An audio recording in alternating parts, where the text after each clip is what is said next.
তবে আম্মু আব্বুকে বলিস না আবার। আরে ভাইয়া, আমি আজ পর্যন্ত তোর কোনো সিক্রেট কথা বলছি? তাহলে আমি স্কুলে রিপোর্ট কার্ডে আব্বুর সাইন নকল করেছিলাম, সেটা কে বলছিল? সেদিন যা ভিটামিন দিল না আমার, এখনো ভিটামিনের অভাব হয় না। সরি ভাইয়া। আরে ইমোশনাল হইস না, এখন কথা হয়েছে তোর ভাবি সিলেক্ট করে ফেলছি, তুই রেডি থাক, তোকে আমাদের বিয়ের সাক্ষী রাখবো, কেমন? আচ্ছা, তবে ভাবির নাম কি? আয়শা আক্তার সাইমা। যাক, ভালোই হলো। কবে ভাবিকে আনবি তুই? খুব শীঘ্রই নিয়ে আসবো। আচ্ছা ঠিক আছে, দেখা যাক। আচ্ছা আমি এখন রাখি, কাল কথা হবে, কেমন? আচ্ছা ভাইয়া, ভালো থাকিস। খোদা হাফিজ। খোদা হাফেজ। তারপর ফোন কেটে দিলাম।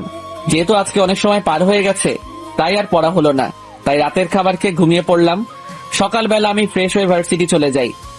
সেখানে দেখি আমার মামা আর মামি মানে তানভীর আর তোহা বসে বসে আড্ডা দিচ্ছে, তাই আমিও তাদের কাছে চলে গেলাম। সেখানে গিয়েই, এরে তোরা আর লাইগা ইক্কিনি জায়গা রাখতে হাইলি না? কিরে, তুই নোয়াখালীর ভাষা পারিস? আই কিল্লাই হাইতাম ন, আই কাবিলা, আর মা নোয়াখালীর চেয়ারম্যান, আর তোরা এগিন কথা কস কেন? অন্তর, তুই একটা কাজ করিস, ব্যাচেলার পয়েন্টে ঢুকে যাইস, সেটাতে তোরে বেশ মানাবে। তুই কিন্তু সেই লেভেলের নোয়াখালীর ভাষা পারিস। আরে আমি যদি সেখানে যাই তাহলে তো ব্যাচেলার্স পয়েন্টের ডিরেক্টর আমাকেই সব রোল করতে বলবো, আর বাকি যারা থাকবো তাদের কাজের 12টা বেজে যাবে। পরে আমাকে তারা সবাই মিলে সেই লেভেলের উদুম কেলানি কেলাবে, তাই আমি রিস্ক নিতে পারবো না বাবা। আমার মাইর খাবার শখ নাই। আমার কথা শুনে তানবীর আর তোহা দুজনে হেসে দিল। আমরা আমাদের কথা নিয়ে ব্যস্ত। হঠাৎই কেউ একজন আমাকে অন্তর বলে ডাক দিল। কিরে ভাই, আমাকে আবার কে ডাক দিল? আমি কেমনে জানবো? শুনে তো মনে হলো কোনো মেয়ে। আরে বেটা, আমিও কনফিউশনে চলে গেলাম। এখানে আমাকে ডাকার মতো তো তোরা দুইটাই আছিস, তাহলে আর কেডা মরে ডাকবো? আমি পিছন ফিরে তাকাই আর দেখি কালকের মেয়েটা, যাকে আমি বাঁচাইছিলাম। কিন্তু কথা হচ্ছে যে এটা এখানে কেন? মেয়েটা আমার কাছে আসতেই, থ্যাংক ইউ সো মাচ আমাকে কালো শয়তানগুলোর হাত থেকে বাঁচানোর জন্য। আরে আগে এটা বলেন কে আপনি, আর আমাকে কি সব বলতেছেন? হেই, কি উল্টো পাল্টা বলতেছো তুমি? দেখুন আপু, সবাই আমাকে বখাটে বেয়াদব লুইচা ছেলে হিসেবে চিনে, তাহলে কেন আমি আপনাকে বাঁচাবো? খারাপ ছেলেরা কখনো কি কাউকে বাঁচাই নাকি? এখন আমার সামনে থেকে জানতো। মেয়েটার সাথে সাথে আমার সামনে থেকে চলে যায়, আর তানভীর আর তোহা আমার দিকে হা করে তাকিয়ে আছে। আই, তুই মেয়েটার সাথে এমন কেন করলি? কাল রাতে মেয়েটাকে আমি কিছু ছেলেদের হাত থেকে বাঁচিয়েছি, যার জন্য মেয়েটা এখন আমার কাছে এসে আমাকে থ্যাংক ইউ বলতেছে। কিন্তু তার আগ পর্যন্ত মেয়েটা আমাকে একজন খারাপ বখাটে বেয়াদব ছেলে হিসেবে চিনতো, আর আমি যখন তাকে বাঁচাই তখন সে আমার সাথে কথা বলতে আসতেছে, তাই আমিও এমন করি। সে আগে অন্যদের কথা শুনে আমাকে খারাপ ভাবতো, সে একবারও আমার সত্যিটা জানতে চায়নি, যেমনটা তোহা করলো। কিন্তু কালকের ঘটনাটার জন্য এখন মেয়েটা আমার কাছে এসে থ্যাংক ইউ বলতেছে। সে এখন আমাকে মূল্যায়ন করতে আসছে, তাই আমিও এমনটা করলাম। অথচ তার আগ পর্যন্ত আমাকে খারাপ বলে চিনতো। তাহলে তো সাইমা আরো বড় অপরাধী, তাই না? না রে ভাই, এখানে সাইমার কোনো দোষ আমি দেখতেছি না, কারণ সে তার ছোটবেলার বন্ধুকে বিশ্বাস করে আমার সাথে এমন করলো। আচ্ছা ধর, তোকে আমি ছোটবেলা থেকে চিনি, তুই সবসময় আমার সামনে ভদ্র হয়ে থাকিস, কিন্তু আমার অনুপস্থিতিতে তুই সকল কুকাজ করেই যাস। এখন একজন তোর কুকাজের কথা আমাকে বলল, তখন তো আমি তোকে অবিশ্বাসী করব, তাই না? কারণ তোকে তো আমি ভালো হিসেবে চিনি, তোকে কোনো দিনও খারাপ কিছু করতে নিজ চোখে দেখিনি, তাই আমি ভাববো তোর বিরুদ্ধে যারা কথা বলতেছে তারা তোর বিরুদ্ধে ষড়যন্ত্র করতেছে, আর আমিও তাদের বিশ্বাস করব না। বুঝছিস আমার কথা? এক মিনিট, তানভীর, তুই হঠাৎ ওকে সাইমার কথা কেন বললি? না, এমনি। তোরা আমার থেকে কিছু লুকাচ্ছিস না তো? আচ্ছা শোন তাহলে। তারপর তোহাকেও সব বললাম। হারামি, ভেতরে ভেতরে তো ভালোই জিনিস চালাচ্ছিস তুই। আরে এখন এটা বল, এই কাজে আমার পাশে থাকবি তো? দোস্ত, আমি অলওয়েজ আছি তোর সাথে। আমাকে কি করতে হবে শুধু সেটা বল। সময় হলেই বলবো। এখন চল, ক্লাসে যাব। এমনিও কাল ক্লাস করা হয় নাই। তারপর চলে গেলাম ক্লাসে। সেখানে গিয়ে দেখি সাইমা, নিধি, রিহান বসে বসে গল্প করতেছে। আমিও পিছনের সিটে চলে গেলাম। আমার একপাশে তোহা আর একপাশে তানভীর। আমরাও ক্লাসে গল্প শুরু করে দিলাম।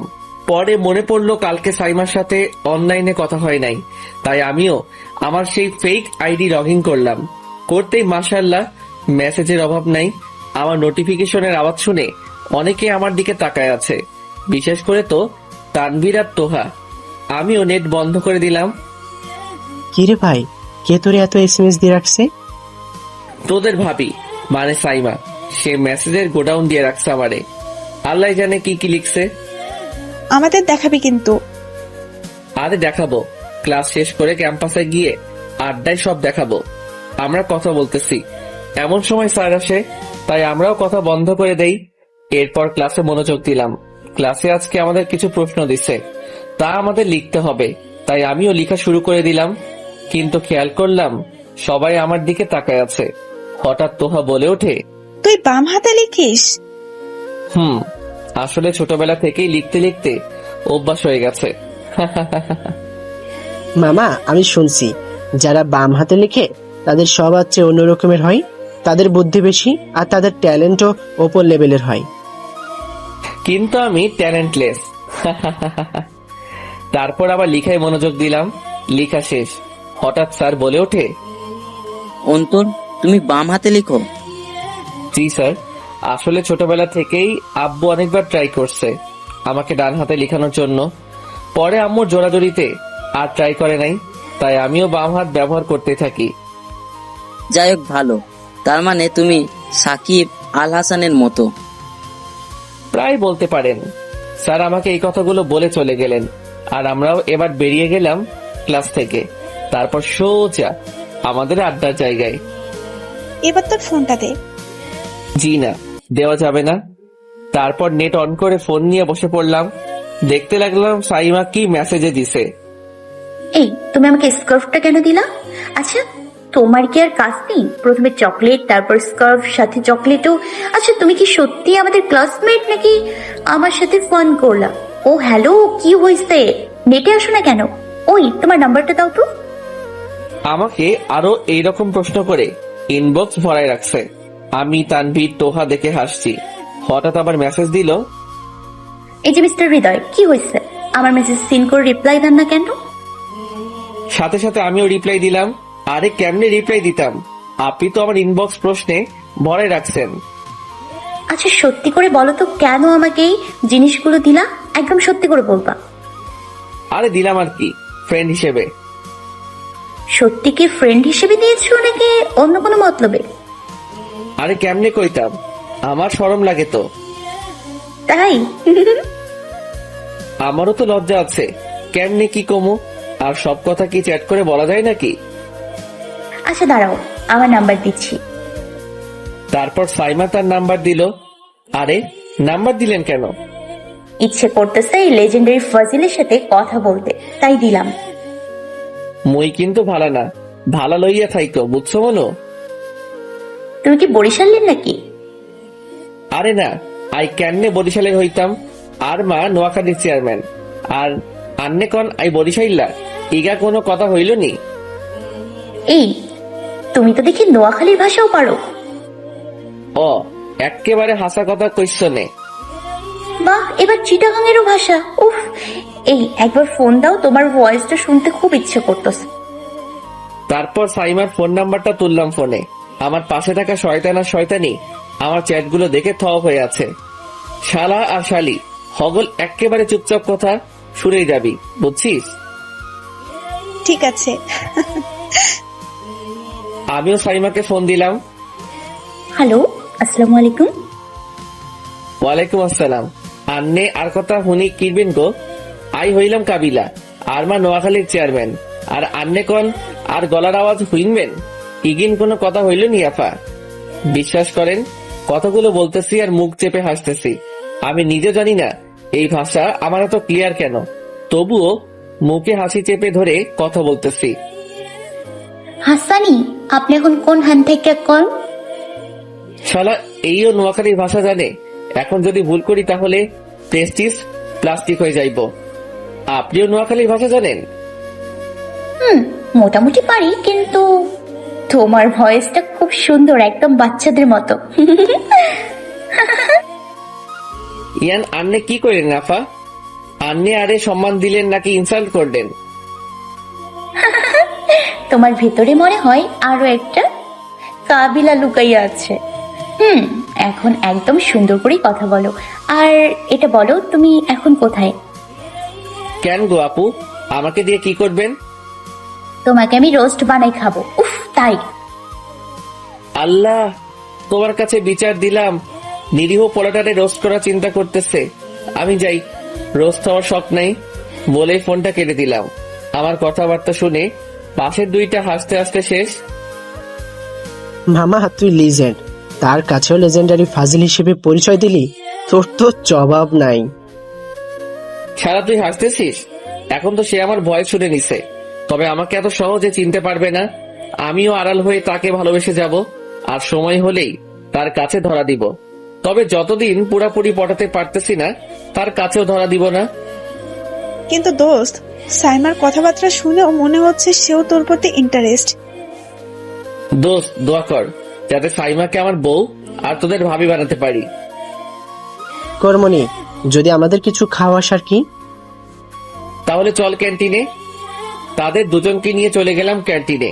তানভীর, তোহা বন্ধুত্ব আর সাইমাকে আড়ালে ভালোবেসে কাটিয়ে দিলাম একটা মাস। 1 মাস পর আমি সাইমার সাথে ফোনে কথা বলতেছি। হৃদয় সাহেব, 1 মাস হয়ে গেল, কিন্তু আপনার ভয়েস শুনেই আপনার সাথে কথা বলতেছি, কিন্তু আজ পর্যন্ত আপনাকে চোখে দেখি নাই। আচ্ছা, তোমার একটা ছবি দাও তো। হায় রে মেয়ে মানুষ, কয়েকদিন কথা বললাম আর তাতেই আপনি আমার থেকে ছবি চাইতেছেন? ইগিন কিন্তু ভালো ন, বইচেন নি আপা? এই শয়তান, আবার আমাকে আফা ডাকলা? তো কি বউ বলে রাখবো? জি না, সেটার অধিকার আপনি পান নাই। তবে যেদিন আপনি আমার সামনে আসবেন সেই দিন এই ব্যাপারটা নিয়ে ভাববো, বুঝেছো? হাসানি, আন্নের কথা শুনে আই শিহরিত। হা হা হা হা হা। আচ্ছা তাই না, তাহলে যাও, কথা বলবো না। ওকে, ভালো থাকবেন। আমি তো ভালো না, ভালো লইয়াই থাইকো। খবরদার, যদি কথা বলা বন্ধ করো তাহলে আমি কিন্তু। আপনি কি করবেন আফা? কুত্তা, আবার আফা ডাকলি? উফ, একবার যদি হাতের কাছে পাই না তোকে। তাহলে কানামুখী ছায়ের মতো কাপস কুপস করে খাবেন আর কি, তাই না? হ্যাঁ, সেটাই করব। আচ্ছা হৃদয়, আমি কি তোমাকে দেখতে পারবো না? একটা কথা বলি। বলো। আপনি আমাকে দেখছেন কিন্তু বুঝতে পারেন নাই ওইটা আমি। হতেও পারে, কিন্তু একদিন তোমাকে আমি ঠিক খুঁজে বের করব। এই হৃদয়কে খুঁজে বের করা যায় না, শুধু অনুভব করা যায়। তবে আমি চাইলে আপনি আমাকে দেখতে পারবেন। প্লিজ একবার দেখাও। দেখা নিশ্চয়ই দিব, তবে সঠিক সময় হোক। আচ্ছা রাখি, পরে কথা হবে। বাই। তারপর ফোনটা কেটে দিল। এই 1 মাসে আমি সাইমার মনে নিজের জায়গা করে নিতে পারলাম। মানে হৃদয় সাইমার মনে জায়গা করে নিতে পারলো, আর অন্তরের জন্য সাইমার মনে আছে শুধুই ঘৃণা। তার কারণ হচ্ছে রিহান। সে আমাকে সাইমার সামনে আরো অনেক অপবাদ দিয়ে ছোট করে গেল। যেমন ধরুন, আমি ভার্সিটিতে গ্যাং বানাচ্ছি, তারপর আবার নিধিকে নিয়ে সেই ইফটিজিংয়ের কাহিনীটা করলো। তবে নিধি তার বান্ধবীকে দিয়ে কাজটা করলো। আমাকে এই ভার্সিটিতে কেউ দেখতে পারে না, শুধু কয়েকজন ছাড়া। তার মধ্যে হলো প্রিন্সিপাল স্যার, তোহা, তানভীর আর আদিত। কারণ তারা আমাকে ভালো করে চিনে। আমাকে অনেকবার তোহা বলে যে সে এই রিহান আর নিধির একটা ব্যবস্থা করবে, কিন্তু আমি বারণ করে দেই সাইমার দিকে তাকিয়ে। কারণ সে যদি জানতে পারে তারই বন্ধুরা তাকে ব্যবহার করে অন্যদের কষ্ট দিছে, তাহলে সে নিজেকে কখনোই ক্ষমা করবে না। কারণ সাইমা একটু ইমোশনাল আর অভিমানী। আমি ক্যাম্পাসে একা বসে আছি, এরই মধ্যে তোহা আসে। কিরে, কি অবস্থা? এই তো ভালোই, তোর কি খবর? আমিও ভালো, কিন্তু তানভীর কই রে? আমি কি করে জানবো সে কই? হঠাৎ তানভীর আসে। কিরে শালা, কইছিলি? আরে বেটা, ঘুম থেকে উঠতে দেরি হয়ে গেছিল। ও আচ্ছা, চল ক্যান্টিনে যাব। কিরে অন্তর, সাইমার সাথে কথা বলছিস? বলছি। সে আমাকে দেখার জন্য পাগল হয়ে আছে। তাহলে যা দেখা দে। বেচারি কিন্তু তোকে দেখার জন্য হতাশ হয়ে আছে। আর তুই জানিস সে আমাকে ক্যাম্পাসে হৃদয়কে খুঁজতে লোক লাগাইছে। সে তো আর এটা জানে না হৃদয় মানে অন্তর। তারপর চলে গেলাম ক্যান্টিনে। যা খাবি অর্ডার দে। তারপর তানভীর নাস্তা আনতে চলে গেল, আর আমি আর তোহা বসে আছি। তোহা গত পরশু যে নোট দিছে তা আছে তোর কাছে? আছে, তোর লাগলে নিবি, সমস্যা নাই তো। আমরা কথা বলতেছি আর তানভীর নাস্তা নিয়ে আসে। তারপর আমরা আমাদের খাওয়া নিয়ে ব্যস্ত। আমি হঠাৎ খেয়াল করলাম রিহান একটা ছেলেকে ঘাড় ধরে টেনে ক্যাম্পাসে ফেলে দেয়। আমি সেই সিনটা দেখে আর বসে থাকতে পারলাম না, তাই উঠে গেলাম আর চলে গেলাম সেখানে। আমি সাথে সাথে সেই ছেলেটাকে তুলে ধরি। দেখালাম ছেলেটা পড়ে যাওয়াতে হাত ছিলে গেছে। আমি ছেলেটাকে বলি, ভাই আপনি এখান থেকে চলে যান, আমি ব্যাপারটা দেখতেছি। তারপর তানভীরকে ডাক দিলাম, তানভীর এই ভাইটাকে এখান থেকে নিয়ে যা। শালা তোর কি হবে? আমার কি হবে সেটা পরে দেখিস, আর আমারটা আমি সামনে নিতে পারবো। তানভীর ছেলেটাকে নিয়ে যায় আর তোহা দাঁড়িয়ে আছে। আমি রিহানকে বলি, এই জানোয়ারের বাচ্চা, মানুষকে কি মানুষ মনে করিস না নাকি? নাকি সবগুলো তোর বাপের চাকর লাগে? মানুষটারে পাইছিসটা কি তুই? ওরে বাবারে, আইসে মানব প্রেমী। ওই ছোট লাগের বাচ্চা, এইটা আমাদের ভার্সিটি, আমরা যা ইচ্ছা করব। আর যে ছেলেটা নিজের জন্য কিচ্ছু করতে পারে না, সে আসছে আবার মানব ধরতি দেখাইতে। তোর মতো আমি নিকৃষ্ট না যে সবাইয়ের উপর নিজের জোর খাটাবো। তোর সাহস বেড়ে গেছে তাই না? তারপর গিয়ে দিলাম রিহানকে একটা লাথি। সে আমার লাথিকে ব্যালেন্স করতে না পেরে উল্টে পড়লো। আমি আবার তার কাছে চলে যাই, তারে আরো কয়েকটা কিল ঘুষি দেই, যার জন্য রিহানের ঠোঁট ফেটে গেছে। আমি আবার তার কাছে এগিয়ে যেতেই সে উঠে পালালো। তারপর আমিও সেই ভাইটার কাছে যাই। ভাই আপনি ঠিক আছেন তো? হ্যাঁ ভাই, আমি ঠিক আছি। ভাই আমি জানি আপনি অন্যদের ক্ষতি হতে দেখতে পারেন না, অন্যদের বিপদে এগিয়ে আসেন, কিন্তু এই ছেলেটার জন্য আপনাকে সবাই খারাপ হিসেবে চিনে। কিন্তু ভাই আমি আপনাকে মন থেকে রেসপেক্ট করি। আরে রাখেন তো এইসব কথা, আগে আপনার হাতে ব্যান্ডেজ করা প্রয়োজন। ভাই ক্যাম্পাসে পড়ে যাওয়ার কারণে আপনার হাত খারাপ ভাবেই ছিলে গেছে। আমি তানভীরকে বলি, তানভীর ভাইয়াকে নিয়ে যা আর হাতে ব্যান্ডেজ করে আন। আমি ভাইয়াকে তানভীরের সাথে যেতে বলি এবং সেও তানভীরের সাথে চলে যায়।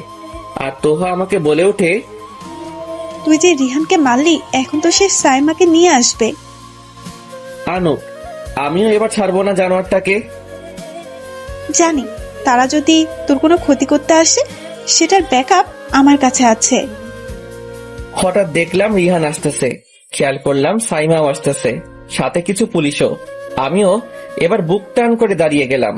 সাইমা আমার কাছে আসতেই আমাকে দিল একটা ঠাস করে থাপ্পড় আর বলতে লাগে, এই বেয়াদব বখাটে, তোর সাহস কি করে হয় রিহানকে মারার? আপনার বন্ধু কি করছে সেটা জানেন? আসছেন তো তার দালালি করতে। আমার রেগে যাওয়া দেখে অনেকে অবাক। সাথে থাকা একটা পুলিশ বলে ওঠে, এই বেয়াদব ছেলে মেয়েদের সাথে এভাবে কথা বলে নাকি? আমি মেয়েদের মন থেকে সম্মান করি, কিন্তু অন্যের দালালি করা মানুষ পছন্দ করি না। আর এই যে আপু, আপনার আদরের বন্ধু কি করছে জানেন? এতদিন চুপ ছিলাম, কারণ সে আমার উপর যা করছে তা সহ্য করে নিছি। কিন্তু একজন ভাইকে কলার ধরে তাকে ক্যাম্পাসের মেঝেতে ফেলে দিল, যার জন্য তার হাত পর্যন্ত ছিঁড়ে গেল। আর আপনি আসছেন আপনার বন্ধুর দালালি করতে? অফিসার, এক্ষুনি এই বেয়াদব ছেলেটাকে নিয়ে যান। দাঁড়ান অফিসার, আগে এটা দেখুন। তারপর তোহা পুলিশকে তার ফোনে কি দেখায়। হঠাৎ পুলিশ অফিসার বলে ওঠে, এই তোমরা ছেলেটাকে নিয়ে যাও। অফিসার, আমি আপনাকে আনছি, আমার বন্ধুর সাথে অবিচার হয়েছে, তাকে নিরীহভাবে মেরেছে, আর আপনি ওকেই নিয়ে যাচ্ছেন? আপনি বলছেন ছেলেটা বিনা কারণে আপনার বন্ধুকে মেরেছে, কিন্তু আমি তো ভিডিওতে অন্য কিছু দেখলাম, তাই আমাকে আমার কাজটা করতে দিন। হঠাৎ একটা মেয়ে বলে ওঠে, বাবা উনি সে ব্যক্তি যে আমাকে রাতে বখাটে ছেলেগুলোর হাত থেকে রক্ষা করে। কি বলছিস মা? এই ছেলেটার কথা বলছিলি তুই? আমি মেয়েটাকে দেখে হা হয়ে গেলাম। এটা তো দেখি ওই মেয়েটা যেটাকে আমি ওই রাতে বাঁচিয়েছিলাম। হ্যাঁ বাবা উনি। অফিসার আমার কাছে এসে বলতে লাগে, বাবা ধন্যবাদ তোমাকে আমার মেয়েটাকে বাঁচানোর জন্য। এই আপুটা আপনার মেয়ে? হ্যাঁ বাবা, আশা আমারও মেয়ে। তাহলে এই মেয়েটার নাম আশা? আরে স্যার, এটা তো আমার কর্তব্য ছিল। আচ্ছা বাবা, আমাকে যেতে হবে। আর আশা থেকে আমার নাম্বারটা নিয়ে নিও। যদি কোনোদিন কোনো বিপদে পড়ো আমাকে একটিবার কল করিও। আচ্ছা স্যার। চলে তাহলে, ভালো থেকো। জি, খোদা হাফেজ। তারপর অফিসার রিহানকে নিয়ে যেতে লাগে। আমার তো মনে অনেক আনন্দ এখন, কিন্তু সাইমার মন খারাপ হয়ে গেল। সে মন খারাপ করে চলে যেতে লাগলো। আমিও তা খেয়াল করলাম, তাই চিন্তা করলাম রিহানকে ছেড়ে দেই। আমি আশাকে বলি, আপু কষ্ট করে স্যারের নাম্বারটা দেন তো। এই নাও। আমিও স্যারের নাম্বারটা আমার ফোনে তুলে নিলাম আর কল দিলাম। হ্যালো, আসসালামু আলাইকুম। ওয়ালাইকুম আসসালাম। কে বলছেন? স্যার আমি অন্তর, যার সাথে আর একটু আগে কথা বলছেন। ও তুমি বাবা, কেন ফোন দিলে? আসলে স্যার আপনি রিহানকে ছেড়ে দিন, আমার তার প্রতি কোনো অভিযোগ নেই। কি বলতেছো তুমি? প্লিজ রিহানকে ছেড়ে দিন। ঠিক আছে তুমি যা বলো, তবে একটা কথা, আমাকে ছাড় বলা বন্ধ করে আঙ্কেল ডাকা শুরু করো, না হলে ওকে আমি ছাড়ছি না। আচ্ছা আঙ্কেল, এবার তো ছেড়ে দিন। আচ্ছা ঠিক আছে, রাখি। আমিও এবার এক কোণে চলে যাই, গিয়েই সাইমাকে ফোন দেই। হ্যালো। রিহান ছাড় পেয়ে গেছে, এবার একটু হাসুন আপামনি। কি, পুলিশ রিয়ানকে ছেড়ে দিয়েছে? জি গো আপামনি, আপনার দিকে তাকাইয়া আমি আপনার বন্ধুরে ছাড়া পাওয়াই দিছি। Hridoy, thank you so much. Welcome.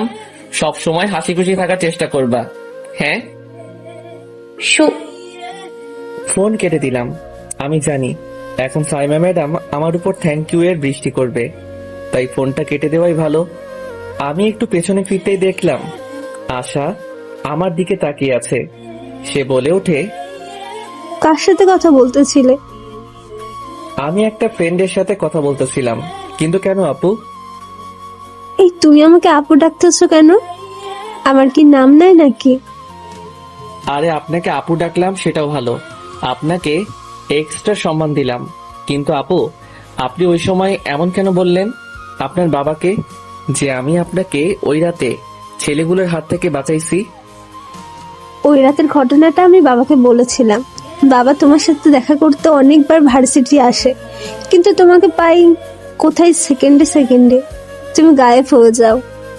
কিন্তু আজ যদি এটা না বলতাম তাহলে আমার বাবার সামনেও তুমি খারাপ হয়ে যেতে, তাই আমি কথাগুলো বললাম।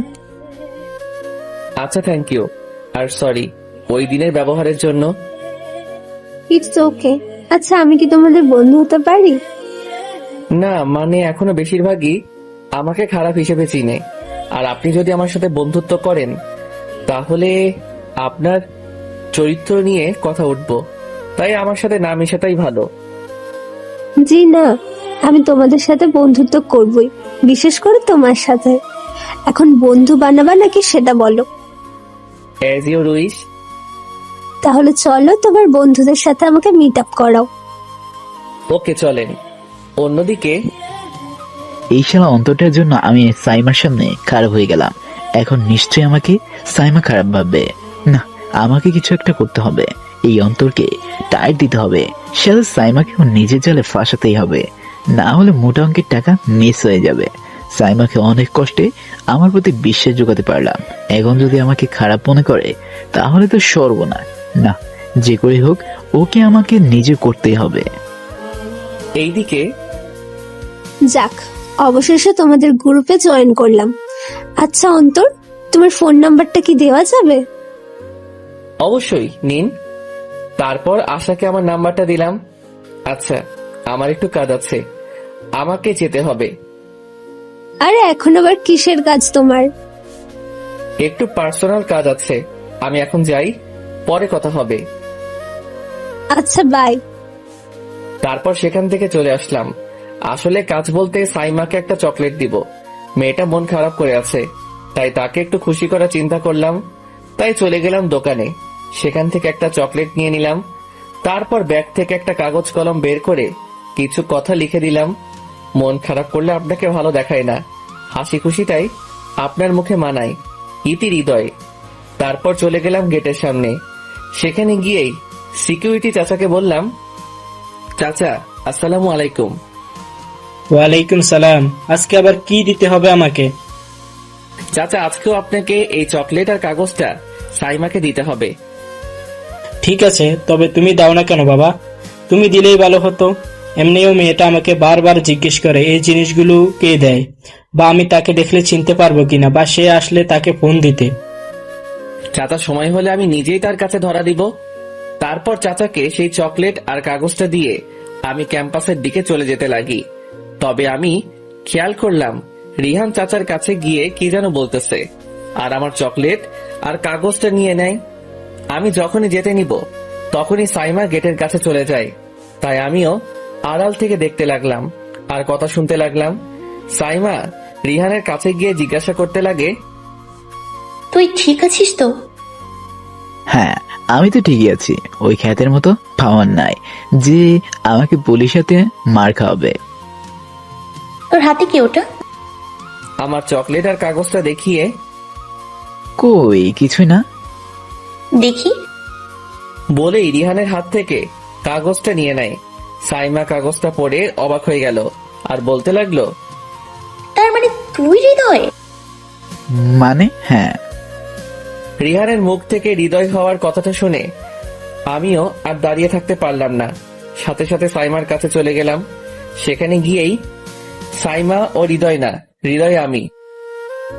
না সাইমা, ও মিথ্যা কথা বলতেছে। হৃদয় আমি।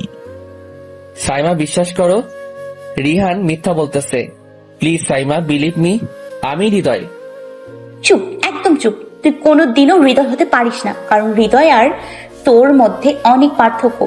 যেখানে হৃদয় আমার মন খারাপ হওয়া দেখতেই পারে না, আর সেখানে তুই আমাকে হাসতে দিচ্ছিস না। তোর জন্য আমার হৃদয় নামে রিহানকে আমি খারাপ চোখে দেখতে লাগলাম। উফ, আমি জানি রিহান কোনোদিনও খারাপ কিছু করতে পারে না, আর তুই কেমন তা আমার ভালো করেই জানা আছে। সাইমা চলো এখান থেকে। চলো। তারপর সাইমা আর রিহান চলে যেতে লাগে। আমার মাথায় কিছুই কাজ করতেছিল না, আমি এখন কি করব? মাথা ফুল হ্যাং হয়ে গেছে। রিহান সাইমাকে নিয়ে যেতে লাগে আর পিছন ফিরে একটা হাসি দেয়, যা দেখে আমার মাথা খারাপ হয়ে যায়। এতদিন আমি সাইমাকে হৃদয় সেজে তার খেয়াল রাখলাম, কিন্তু আজ অন্য একজনের হৃদয় নামটা আমার থেকে কেড়ে নিল। আমি বসে বসে চোখের পানি ঝরাচ্ছি। রিহান আমার সাথে এমনটা করলো না, এই জানোয়ার কোনোভাবেই আমার থেকে সাইমাকে কেড়ে নিতে পারবে না। আমি এই রিহানকে ছেড়ে দিব না। এক সপ্তাহ ধরে আমি সাইমার পিছে পড়ে আছি।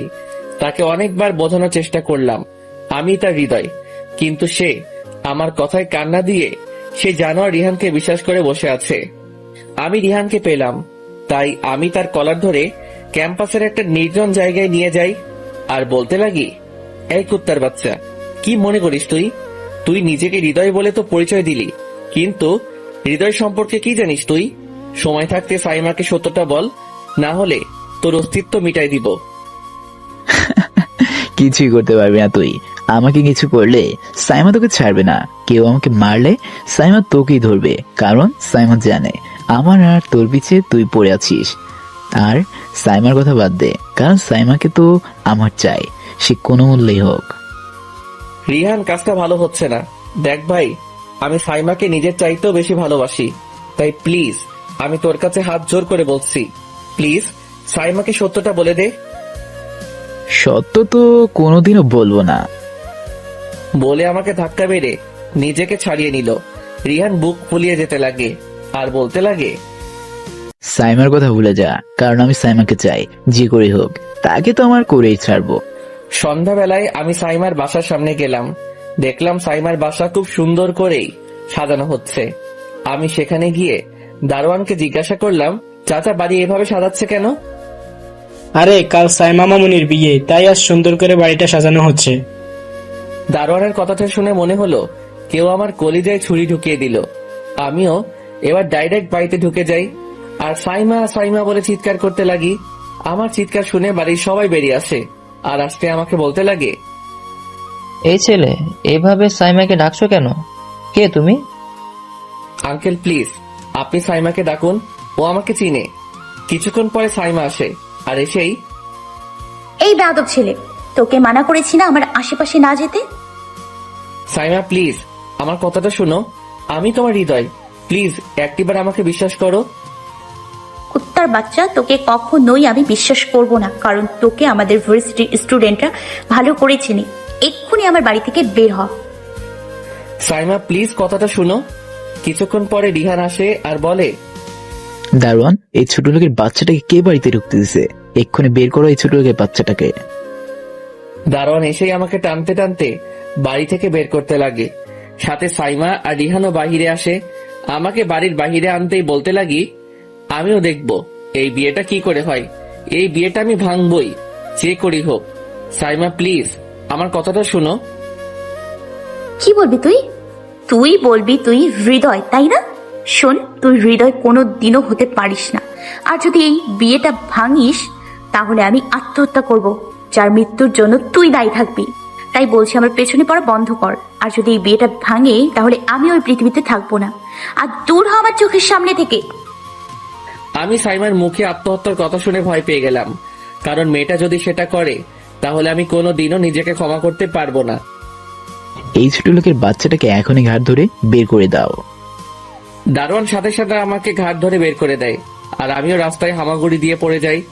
আমার অবস্থা দেখে সাইমা ভিতরে চলে যায় আর রিহান হাসতে লাগে। আমিও আর কিছু না বলে চলে যেতে লাগলাম মেসে। বাকি কাহিনী তো আপনারাই জানেন। আপনাদের কথাগুলো বলতেছিলাম আর চোখ দিয়ে অঝরে পানি বেয়ে পড়ছে। না না, আমাকে সাইমাকে ভুলতে হবে, যে করি হোক। আমার কাছে তার সুখটাই বেশি। আর তাছাড়া আমি হয়তো ওর জন্য নয়, তাই আল্লাহ আমাদের মিল হতে দিল না। এখানে আমার আর সাইমার ভালোবাসার সমাপ্তি হলো। কথা বলতে বলতে বাস চট্টগ্রাম বাস স্টপে চলে আসলো। এখন রাতের বেলা, আমি সকালে রওনা দিছিলাম, তাই আমিও আমার চোখ মুছে নেই আর বাস থেকে নেমে যাই। তারপর একটা সিএনজি নিয়ে চলে যাই বাসার উদ্দেশ্যে। তারপর বাসার সামনে পৌঁছে যাই আর সিএনজি ভাড়া দিয়ে দেই। আমাদের বাড়িটা দোতলা বাড়ি। আমি বাড়ির গেটের সামনে যাই, তারপর গেট খুলে ভিতরে ঢুকি। তবে এখন তাদের সামনে মন ভার করা যাবে না, তাই মুখে একটা মিথ্যা হাসি দিলাম আর দরজার বেলে ক্লিক করলাম। সাথে সাথে একজন বলে ওঠে, কে? আমার বুঝতে বাকি রইল না, এটা আমার আদরের ছোট বোন তিহা।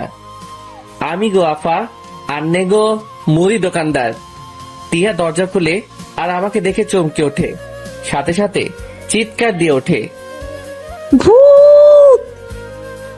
তিহার চিৎকার শুনে আমি কানে হাত দিয়ে দিলাম দৌড়, কারণ তিহা একটু জোরে চিৎকার দিছে। সেই জায়গায় অন্য কেউ থাকলে তার কান ফেটে যাইতো। এই তিহা, চিৎকার দিচ্ছিস কেন? আম্মু, ভাইয়ার ভূত এখানে। আম্মা জান, তোমার মায়ের চিৎকার শুনে আমি কেন ভূত হার্ট অ্যাটাক করবো? আব্বু তুই? জি আম্মা জান। আব্বু তুই হঠাৎ এখানে? কেন আম্মু, আসতে পারবো না নাকি? আরে আব্বু, আগে ভেতরে আয়।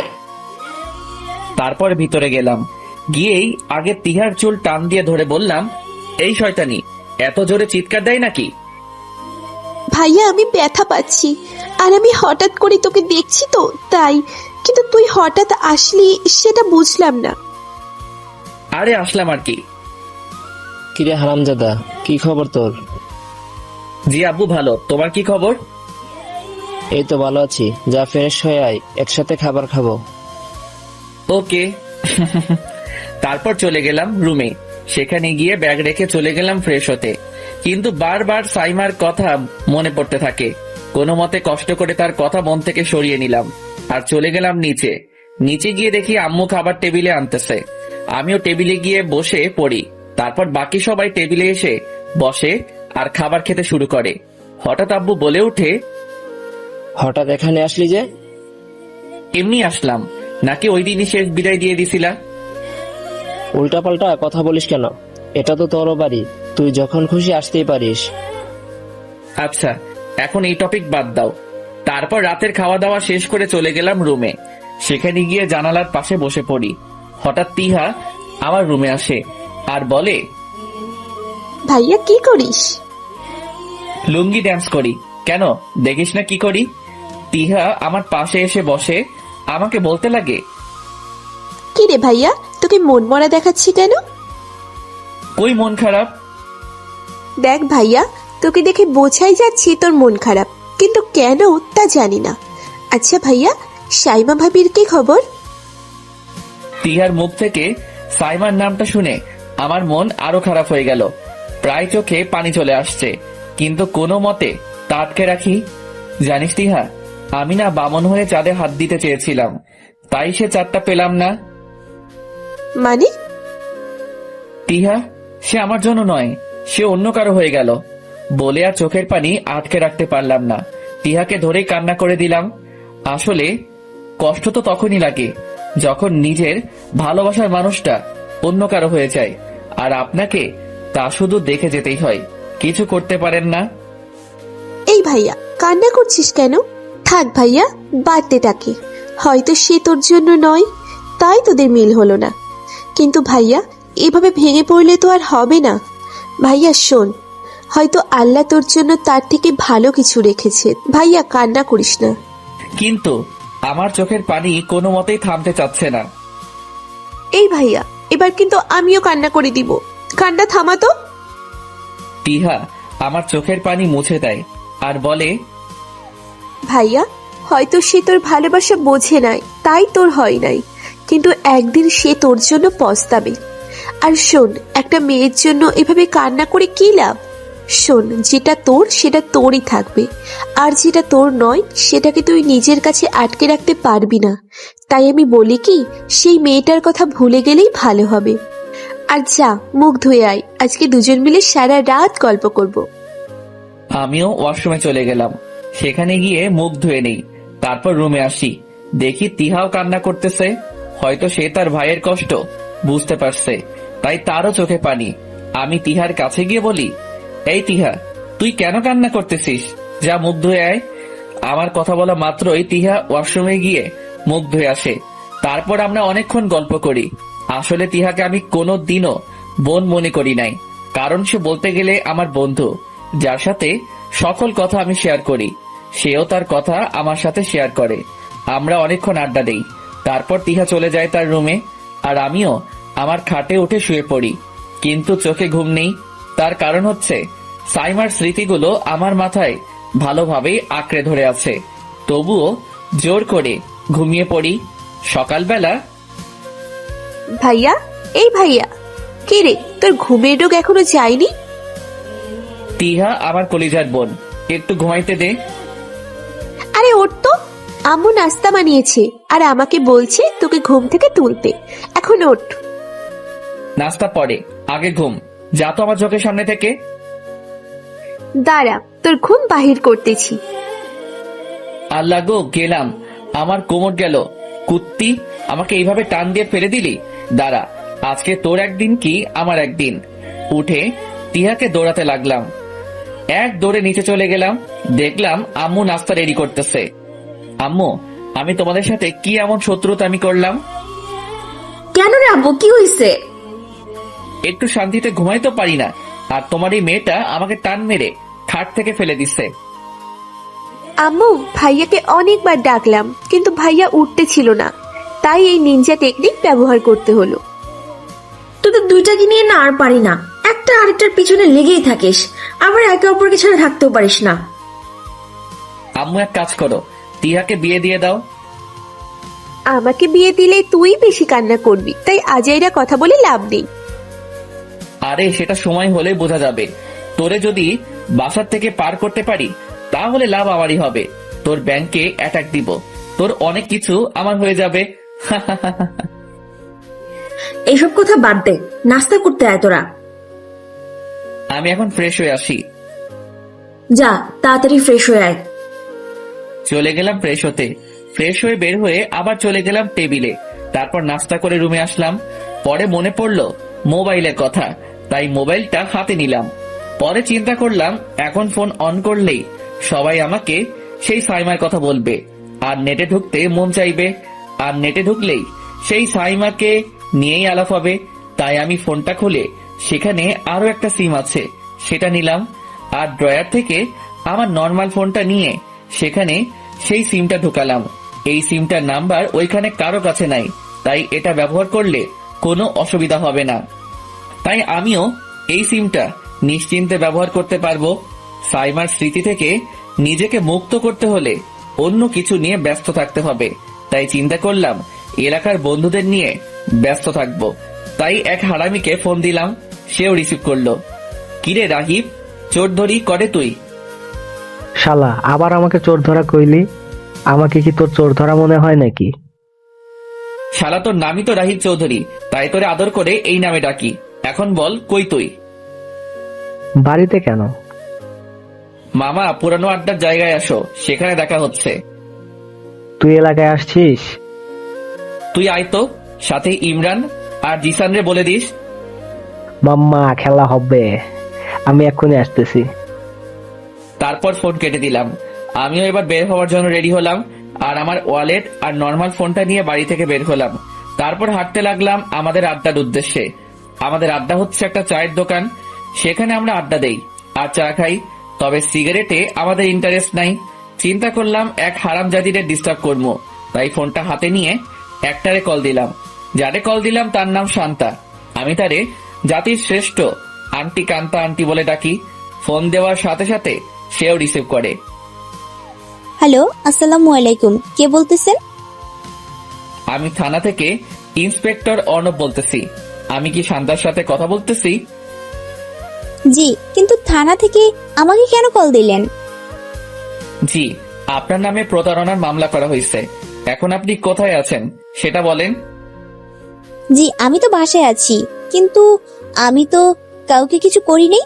তাহলে কে আমার নামে মামলা করছে? আপনি অন্তর নামে কাউকে চিনেন? জি, কিন্তু ও কি মামলা করলো? আপনি নাকি ওর সাথে প্রতারণা করছেন, সেটা নিয়ে মামলা করছে। কিন্তু আমি তো এমন কিছুই করি নাই।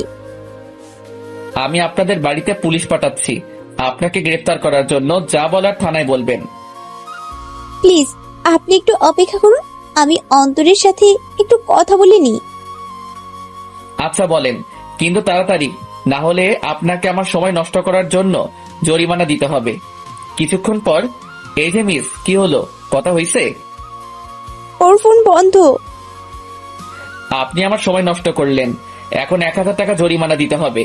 আপনি যদি জরিমানা দিতে পারেন তাহলে আপনাকে পুলিশ নিতে আসবে না, আর যদি না দেন তাহলে কপালে দুঃখ আছে। জরিমানা কি করে দিব? আমি বিকাশ নাম্বার দিচ্ছি, সেটাতে দেন। তারপর বিকাশ নাম্বার দিলাম। জি স্যার, টাকা গেছে। বান্ধবী, থ্যাঙ্কস। আজকে এই টাকা দিয়ে পার্টি করব। ভালো থাকিস, কেমন? জি, আপনি আমাকে কি বলে ডাকলেন? খান্তা আন্টি, আল্লাহ তোরে ভালো একটা জামাই দেখ, দোয়া করলাম। অন্তর, তুই আমারে বহুত ভাবে লুট করছিস, এখন আমিও কামের কাম করলাম। ভালো থাকিস। বাটপার, ফ্রড, চিটার, ধোকাবাজ, আমাকে ভয় দেখিয়ে আমার থেকে টাকা হাতিয়ে নিলি। তোরে পাইলে হইছে। তুই জানিস আমি কত ভয় পাইছি? তো আই কিতাম, আমার টাকার দরকার, আমি টাকা নিলাম। কার কি হয়েছে তা আমি জেনে কি করব? আল্লাহ তোর বিচার করুক। তোর মতো আস্তা একটা ফাজিল দুনিয়ায় এসে এই দুনিয়াটারে শেষ করে দিল। যা মুড়ি খা, আমি টাকা পাইছি সেটা নিয়েই আমি থাকি। বাই বলে ফোন কেটে দিলাম। যাক, ভালো ইনকাম করলাম। এবার আড্ডায় যাওয়া যাক। তারপর চলে গেলাম আড্ডায়। সেখানে আমাকে দেখতে পেয়ে রাহিব, ইমরান, জিসান তো মহা খুশি। সবগুলো আমার সাথে কোলাকুলি শুরু করে দিল। মামা কেমন আছিস? কেমন আছি মানে? ফুল বিন্দাস। তোদের কি খবর সেটা বল। আমরাও ভালো আছি, কিন্তু তোরে একটু বেশি খুশি মনে হচ্ছে। কি কুকাম করলি আবার? জাতির আন্টিরে লোড করলাম, তার থেকে 1000 টাকা হাতায় নিছি। হালা আসতে না আসতেই বাটপারি শুরু। যা, তোগরে কিছু দিব না, সব টাকা আমি একাই সাবার করব। শালা পরে পেটে ব্যথা করব। তাহলে চল আগে টাকাটা বের করি, তারপর জমিয়ে নাস্তা করব। মামা চল। তারপর চলে গেলাম দোকানে, সেখান থেকে টাকা বের করে নেই। এরপর সেই টাকা দিয়ে সবাই জমিয়ে নাস্তা করি, গ্রিল, পরোটা, আরো অনেক কিছু। এই, আপনারা আবার নজর দিয়েন না, পরে আর গল্প লিখতে পারবো না। তারপর নাস্তা করে আরো অনেকক্ষণ আড্ডা দেই। দোস্ত, দুপুর হয়ে গেছে আর আজ শুক্রবার, তাই বাড়ি যেতে হবে। আচ্ছা ঠিক আছে, বিকেলে দেখা হচ্ছে। তারপর চলে যেতে লাগি বাড়ির দিকে। সামনে একটা দোকান পেলাম আর চিন্তা করলাম আমার বোনটার জন্য একটা আইসক্রিম নেই, তাই সেখানে গিয়ে আইসক্রিম নিলাম আর যেতে লাগলাম বাড়ির দিকে। বাড়িতে ঢুকেই তিহাকে ডাকতে থাকলাম, তিহা, ওই তিহা, কই তুই? কি হয়েছে ভাইয়া? ধর। থ্যাংক ইউ ভাইয়া। আমিও একটা হাসি দিয়ে চলে গেলাম রুমে। তারপর গোসল করে নিলাম, এরপর পাঞ্জাবি পরে চলে গেলাম মসজিদে। তারপর নামাজ শেষ করে বাড়িতে আসলাম। তারপর দুপুরের খাবার খেয়ে নিজের রুমে চলে গেলাম আর গিয়েই পাঞ্জাবি পরা অবস্থায় শুয়ে পড়লাম। তবে বারবার সাইমার কথা মনে পড়তেছে। তার কথা মনে আসতেই অটোমেটিক চোখে পানি চলে আসে, চোখ দিয়ে আমার অঝরে পানি পড়তে লাগলো। কারণ সাইমাকে আমি অনেক বেশি ভালোবাসি, কিন্তু সে আর আমার নয়। আর সবচেয়ে বড় কথা, সে কোনোদিনও আমাকে মেনেও নিবে না, কারণ রিহান আমাকে সবসময় সাইমার চোখে অপরাধী বানিয়ে রাখলো। আর এবার তো হৃদয় সেজে আমার থেকে আমার ভালোবাসাটাকে কেড়ে নিয়ে নিল। অথচ এই হৃদয় সেজে আমি সাইমার পিছনে ছায়ার মতো ছিলাম। সেই মেয়েকে কোনোদিন মন খারাপ করতে দিতাম না। আমি সাইমাকে কতবার বললাম তার হৃদয় আমি, রিহান নয়, কিন্তু সে আমাকে বিশ্বাস করলো না। ঠিক আছে, সে আমাকে বিশ্বাস করতে আর হবেও না। সে তার মতো থাক, আর আমিও আমার মতোই থাকবো। মুছে দিব সাইমার স্মৃতি আমার মধ্যে থেকে। আমি তার চোখে খারাপ, তাই না? এবার আমিও সত্যিকারে খারাপ হব, যা দেখে ভার্সিটির সকলের রুহু কেঁপে উঠবে। কিন্তু কিভাবে আমি এই সাইমাকে ভুলবো? সে যে আমার মনে নিজের জায়গা করে নিছে। না, যে করেই হোক এই সাইমাকে ভুলতে হবে। আমি এসব ভাবতে ভাবতে ঘুমিয়ে গেলাম। সন্ধ্যায় আমার ঘুম ভাঙে, আমিও উঠে পড়ি আর ফ্রেশ হতে চলে যাই। আমি খেয়াল করলাম আমার চোখ লাল হয়ে আছে। তবে আমি আরো একটা জিনিস লক্ষ্য করলাম, আমার চোখ যখন লাল দেখায় তখন আমাকে দেখতে ভয়ঙ্কর লাগে। মনে হয় আমার মধ্যে কোনো রাগী একজন লুকিয়ে আছে। আমি মুখ ধুয়ে বাথরুম থেকে বের হয়ে জানালার কাছে চলে যাই। সেখানে দাঁড়িয়ে আছি, হঠাৎই কেউ একজন পিছন থেকে আমাকে বালিশ দিয়ে মারে। কুত্তা, বাটপার, ফ্রড, হারামি। সে এই কথাগুলো বলতেছে আর আমাকে বালিশ দিয়ে মারতেছে। শান্তা, আরে ব্যথা পাইতেছি তো। আমার সাথে বাটপারি করার সময় মনে ছিল না? তুমি মনে হয় আমারে এমনি ছেড়ে দিছিলা, এখন আমিও তোমার টাকা মারছি, হিসাব ক্লিয়ার। বালিশ দিয়ে মারা থামিয়ে। তুই জানিস আমি কতটা ভয় পাইছি? তো আই কিতাম। তোর কিছু করতে হবে না, আমিই করতেছি বলেই আমি কিল ঘুষি দেওয়া শুরু। শান্তা, ব্যথা পাইতেছি। তো আই কিতাম। কিছুক্ষণ মারার পরে ছেড়ে দেয় আর বলে, যা, ছেড়ে দিলাম তোকে। কিন্তু হঠাৎ এলাকায় আসলি যে? এই এলাকা কি তোর শ্বশুরের নাকি যে আমি আসতে পারবো না? আমার ইচ্ছা হয়েছে তাই আসলাম। কিন্তু তুই আমার বাসায় কখন আসলি? দুপুরে আন্টি ফোন দিছিল, উনি বলছে তুই নাকি আসছিস, তাই আমিও বিকালে তোর বাসায় আসছিলাম। মনে করলাম তোর সাথে গল্প করব, কিন্তু তুই তো ঘুমের দেশে চলে গেছিস, তাই আর ডিস্টার্ব করি নাই। আচ্ছা দাদা, আমি পাঞ্জাবিটা খুলে গেঞ্জি পরে নেই, তারপর নিচে যাব। আমি বাথরুমে গিয়ে পাঞ্জাবি খুলে টি শার্ট পরে নেই, তারপর বলি চল নিচে যাব। চল। তারপর আমরা নিচে গেলাম। সেখানে শান্তার মা আর শান্তার বোনকে দেখলাম। আমি সেখানে গিয়ে সালাম দিলাম। আসসালামু আলাইকুম আন্টি, কেমন আছেন? এই তো ভালো, তুমি কেমন আছো? জি আন্টি, আমিও ভালো আছি। তারপর সেখানে বসে নাস্তা করতে করতে তাদের সাথে অনেকক্ষণ আড্ডা দিলাম। আচ্ছা ভাবি, আজ তাহলে আমরা আসি, অনেক রাত হয়ে গেছে। আরে রাতের খাবারটা খেয়ে যান। আজ না, অন্য কোনো দিন। আজ তাহলে আসি। আচ্ছা ঠিক আছে। তারপর আম্মু আমাকে বলে, অন্তর, ওনাদের বাড়ি পর্যন্ত দিয়ে আয়। জি আম্মু। তারপর তাদের নিয়ে বাড়ি থেকে বের হলাম আর চুপচাপ তাদের সাথে যেতে লাগলাম। তারপর শান্তাদের বাড়ির সামনে চলে আসি। অন্তর, চলো আজকে আমাদের সাথে রাতে খাবার খাবে। না আন্টি, অন্য কোনো দিন, আজ আমার কাজ আছে। আম্মু, তোমরা ভিতরে যাও, আমার অন্তরের সাথে কিছু কথা আছে। আচ্ছা ঠিক আছে। তারপর শান্তার মা আর বোন চলে যায়। এরপরে শান্তা বলে ওঠে, এই, তোর কি হয়েছে বলতো? কই কিছুই তো হয় নাই। দেখ, কিছু তো একটা হয়েছে, নইলে তুই আমাকে এইভাবে শান্তিতে থাকতে দিতি না। বলতো কি হয়েছে তোর? মন মরা কেন তুই? আরে আমি ঠিক আছি, শুধু মাথা একটু ব্যথা করতেছে আর কি। আচ্ছা তাহলে বাড়ি যা আর গিয়ে রেস্ট নে। আচ্ছা তাহলে পরে কথা হবে, বাই। বাই। তারপর শান্তা চলে গেল আর আমিও এবার একা একা রাস্তায় হাঁটতে লাগলাম। মাথায় বারবার এই সাইমার কথাই আসতেছে। এই মেয়েটার স্মৃতিগুলো কি আমাকে শান্তিতে থাকতেও দিবে না নাকি?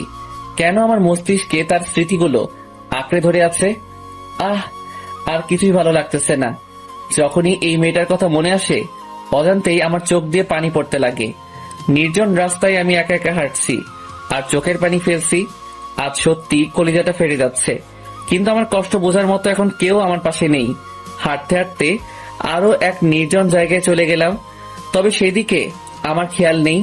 হঠাৎ একজন আমাকে এসে বলে, এই যা আছে সব বের কর, না হলে ছুরি পেরে ঢুকিয়ে দেবো। আমিও আমার পকেট থেকে সুন্দর করে আমার নর্মাল ফোন আর মানিব্যাগটা বের করে দিয়ে দেই। এরপর আবার হাঁটতে লাগি। এখন আমার এমন অবস্থা হয়ে গেল যে কেউ আমাকে যদি মেরেও ফেলে, আমি তার দিকে ফিরেও তাকাবো না। সে ছেলেটা আবার আমার কাছে আসে আর আমার সামনে দাঁড়িয়ে যায়। তাকে বলি, দেখেন ভাই, আমার কাছে আর কিছুই নেই, যা ছিল সব দিয়ে দিছি, এবার আমাকে একা ছাড়েন। কিন্তু ছেলেটা আমার সামনেই দাঁড়িয়ে আছে। ভাই বললাম তো, আমার কাছে আর কিছুই নেই, শুধু একটা ভাঙা মন আছে, সেটা নিবেন? যদি নিতে চান নিয়ে যান, আমি আপনাকে কিছুই বলবো না। আর যদি আমাকে মেরেও ফেলতে চান, তাহলেও আমার কোনো অভিযোগ নেই, আমাকে মেরে ফেলেন, তাতে আপনারই লাভ হবে।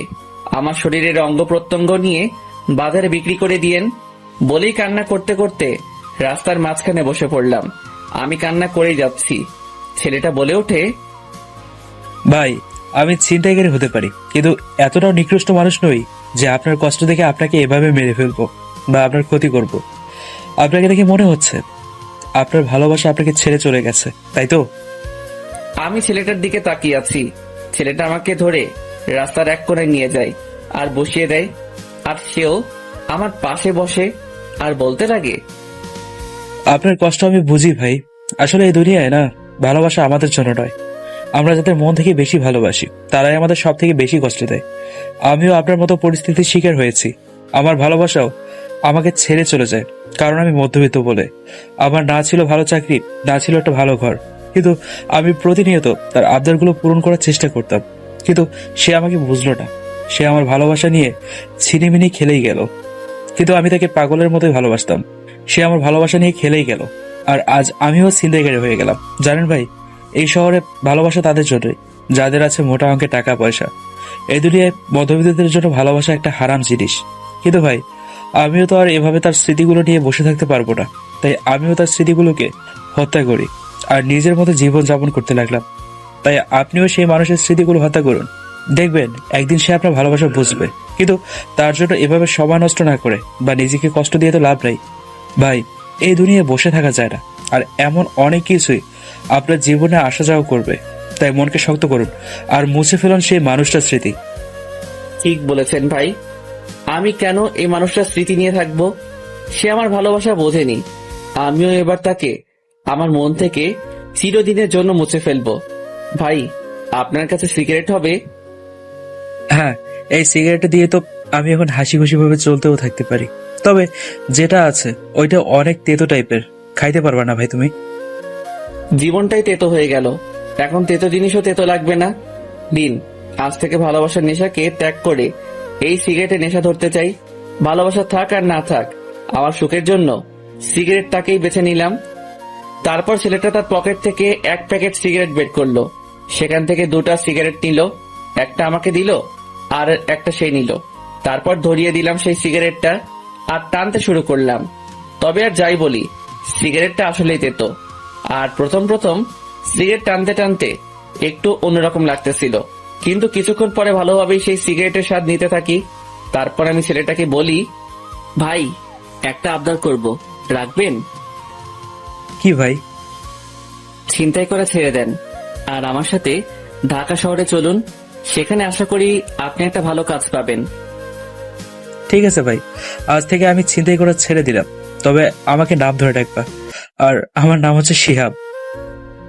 আর আমি অন্তর। ভাই, আমাকে আরো একটা সিগারেট দেন প্লিজ। এই ভাই, কাকে ডাকিস? আমাকে শিহাব বলে ডাক, না হলে দিমু না সিগারেট। আচ্ছা শিহাব, আরো একটা সিগারেট দে।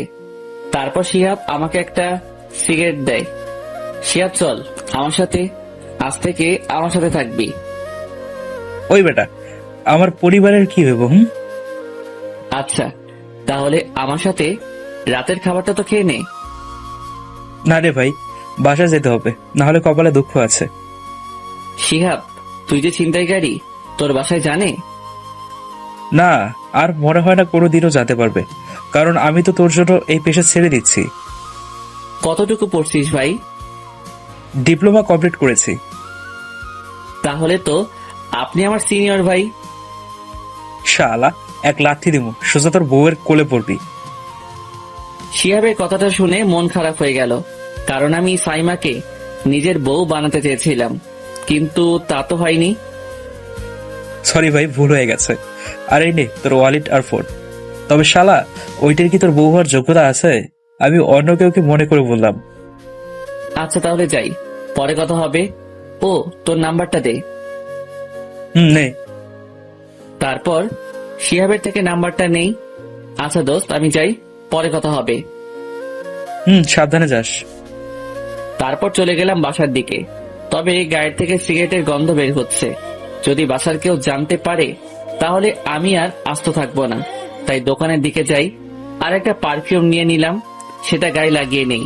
এবার নিশ্চিন্তেই বাসায় চলে যাই। বাসায় আমি চোরের মতো এন্ট্রি নিলাম, কোনো সারা শব্দ নাই, লাইট বন্ধ। আমি আমার রুমের দিকে আগাচ্ছি, হঠাৎ আব্বু বলে ওঠে, এতক্ষণ কই ছিলি? আমিও টাসকে খেয়ে গেলাম। পরে পিছনে দেখি আব্বু দাঁড়ায় আছে। রাতের কয়টা বাজে? আরে মাত্র 10:25 বাজে। আর রাতের খাবার আমরা কখন খাই? ইয়ে মানে 10টার দিকে আর কি। কেন, খাওয়া দাওয়া করো নাই? ঝাঁটা চিনিস? আরে চিনবো না, এটা দিয়েই তো আম্মুর হাতে মাইর খাও। হারামজাদা, তোর একদিন কি আমার একদিন। বলে দিল দৌড়ানি। আমিও এক দৌড়ে রুমে চলে গেলাম। রুমে গিয়ে দরজা বন্ধ করে দিলাম, আর আব্বু বাহিরের থেকে বলতে লাগে, হারামজাদা, ফোন বন্ধ কেন তোর? আরে আব্বু, আমার কাছে নর্মাল মোবাইলটা ছিল, অ্যান্ড্রয়েডটা নষ্ট হয়ে গেছে। তোর জন্য আমরা কেউ খাই নাই, আর তুই বাইরে ফুর্তি করে বেড়াচ্ছিস। সাথে সাথে আমিও রুম থেকে বেরিয়ে বলতে লাগি, তোমরা খাও নাই? না, তোর জন্য সবাই অপেক্ষা করছে, তাড়াতাড়ি মুখ ধুয়ে আয়। আচ্ছা। তারপর চলে গেলাম ওয়াশরুমে, আর ফ্রেশ হয়ে নিচে চলে আসলাম। এসেই আম্মু বলতে লাগে, কি রে আব্বু, তুই তো জানিস আমরা সবাই একত্রে খাওয়া দাওয়া করি, তাহলে এমন করলি কেন? খেয়ে বের হতি। সরি আম্মু। তারপর আমরা রাতের খাবার খেয়ে নেই, এরপর রুমে চলে যাই। সেখানে গিয়ে রুমের দরজা বন্ধ করে পকেট থেকে সিগারেট ধরিয়ে দেই আর টানতে লাগলাম। একটা নেশাই পারে আর একটা নেশা থেকে মুক্ত করতে, তাই আমিও সিগারেটের নেশা বেছে নিলাম, ভালোবাসার নেশা থেকে মুক্ত হতে। চাই না এই ভালোবাসা, চাই না এই মান অভিমানের কাহিনী। এখন থেকে পরিবার, বন্ধুরা আর আমার সিগারেটই আমার সাথে থাকবে। লাগবে না সেই ভালোবাসা নামের অভিশপ্ত জীবন। ভালো আমি বাসতে চেয়েছিলাম, কিন্তু ভালোবাসা আমাকে চাইনি। আজ থেকে আমিও ভালোবাসাকে চাবো না, ত্যাগ করলাম এই ভালোবাসা নামের নেশাকে। দুনিয়ায় নাকি ভালোবাসা ছাড়া চলা যায় না, তাহলে আমি কি দুনিয়ার বাইরে আছি নাকি? এখন থেকে নিজেকে নিজের মতো করে রাখবো আর দেখিয়ে দিব ভালোবাসা ছাড়াও জীবিত থাকা যায়। তারপর ঘুমিয়ে পড়ি। এভাবে পরিবার, এলাকার বন্ধুদের আর সিগারেটকে নিয়েই 5 দিন কাটিয়ে দিলাম। 5 দিন পর, হ্যালো শিহাব, ব্যাগ গুছাইছিস? বাবা গোছাচ্ছি তো। বাস কয়টায়? 10টায়। ওকে, আমি স্টেশনে অপেক্ষা করব। ঠিক আছে, সময় মতো স্টেশনে পৌঁছে যাইস, আমিও চলে আসবো। রাখি, ভালো থাকিস। ওকে ভাই। তারপর ফোনটা কেটে দিলাম। আমি ব্যাগ গোছাচ্ছি, তখনই আমার বোন তিহা আসে আর বলে, ভাইয়া আজকেই চলে যাবি? হ্যাঁ রে, ক্লাস আছে তাই যেতে হবে। তাই বলে মন খারাপ করবি নাকি? ভাইয়া কি চিরদিনের জন্য চলে যাচ্ছে নাকি? ভাইয়া উল্টোপাল্টা কথা বলবি না। আচ্ছা শোন, আম্মু আব্বুকে জ্বালাইস না, তাদের কথা শুনবি আর পড়াশোনা ভালোভাবে করবি, কেমন? আর নিজের খেয়াল রাখবি। তুই তোর খেয়াল রাখিস ভাইয়া। তারপর বোনের সাথে কথা শেষ করে আম্মু আব্বুর থেকে বিদায় নিয়ে চলে গেলাম বাস স্টেশনে। সেখানে হারামিগুলো উপস্থিত। বাবা তোরা সাবধানে যাইস। তাহলে আবার আসমো, আবার সবাই এর পিছনে আগুন লাগামো। আরে বেটা চিল কর, আমরা ঠিকভাবেই যাব। বাসে হর্ন দিল, মানে বাস ছেড়ে দিবে। আচ্ছা দোস্তরা, আমরা আসি, ভালো থাকিস তোরা। তোরাও ভালো থাকিস আর নিজেদের খেয়াল রাখিস। তারপর আমি আর শিহাব বাসে উঠে পড়ি, আর সাথে সাথে বাস ছেড়ে দেয় তার গন্তব্যের উদ্দেশ্যে। বাস চলছে আপন গতিতে, আর আমিও সেই 5টা দিনের কথা মনে করতে লাগলাম। কিভাবে যে দিনগুলো কেটে গেল। আসলে আপন মানুষগুলোর সাথে দিন কাটালে দিন যে কখন চলে যায় তা মনেও থাকে না। তাদের সাথে হাসি ঠাট্টায় মেতে থাকতাম। আর যখনই আমার সাইমার কথা মনে পড়তো বা ডিপ্রেশনে থাকতাম, তখনই শিহাব আমার পাশে থেকে আমার খেয়াল রাখতো। আসলে বলতে গেলে শিহাব আমার শুধু বন্ধুই না, সে আমার ভাইও বটে। কারণ সে আমার সব সময় খেয়াল রাখতো, পাশে থাকতো। কারণ সেও ভালো করেই জানে আমার অবস্থা কেমন ছিল। শিহাবের ব্যাপারে যত বলবো ততই কম হয়ে যাবে। শালার মতো মানুষ হয় না, কিন্তু সবচেয়ে অবাকের বিষয় হলো তার ভালোবাসার মানুষটাই তাকে বুঝতে পারলো না। ছেলেটা ছিনতাইকারী হয়েও কোনো দিনও কারো ক্ষতি করে নাই, শুধু ভয় দেখিয়েই ছিনতাই করত। আর আজ আমরা একে অপরের ভাইয়ের মতোই হয়ে গেলাম। এখন আমার মনে সাইমা নামের কেউ আর অবশিষ্ট নেই। তার একমাত্র কারণই হচ্ছে শিহাব আর সিগারেট। দুজন একত্রে হলেই ধরিয়ে দেই সিগারেট, আর এক টানের সাথে সাথে সকল চিন্তা, ডিপ্রেশন গায়েব। যাক, ভালোই হলো সিগারেটের নেশা করলাম।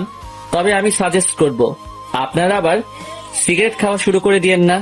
অনেকেই এই সিগারেট জিনিসটা শখের বসে খায়, আর অনেকেই নিজের আবেগ কষ্ট লুকিয়ে রাখতে সিগারেট খায়, যেমনটা আমি আর শিহাব করতেছি।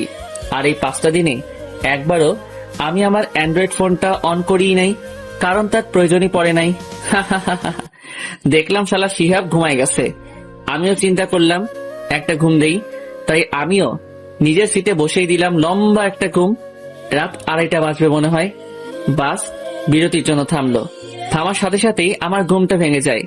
যেহেতু বাস থামছে তাই আমিও উঠে যাই আর শিহাবকে ডাক দিলাম, শিহাব ওই শালা ওঠ। কি হয়েছে মামা? শালা বাস বিরতির জন্য থামছে, তাই যা ফ্রেশ হয়ে আয়। আমার কথা শুনে শিহাব উঠে গেল, আর আমরা দুজনেই বাস থেকে নেমে চলে গেলাম ফ্রেশ হতে। তারপর শিহাব গেল বাসের মধ্যে, আর আমি কিছু খাবারের জিনিস নিয়ে নিলাম দুজনের জন্য। আমি বাসে উঠে দেখি শালা আবার ঘুম, তাই আমি তার খাবার আমার ব্যাগে রেখে দেই, আর আমি নিজেরটা খেয়ে নেই। তারপর আবার দিলাম ঘুম। সকালে ভোরে বাস ঢাকায় পৌঁছে, আর বাস থামা মাত্রই কন্ট্রাক্টর আমাদেরকে ডাক দেয়, আর আমরা ঘুম থেকে উঠে পড়ি। তারপর আমাদের ব্যাগ নিয়ে চলে গেলাম সিএনজি স্ট্যান্ডে, আর সেখান থেকে সিএনজি নিয়ে সোজা আমার মেসের সামনে।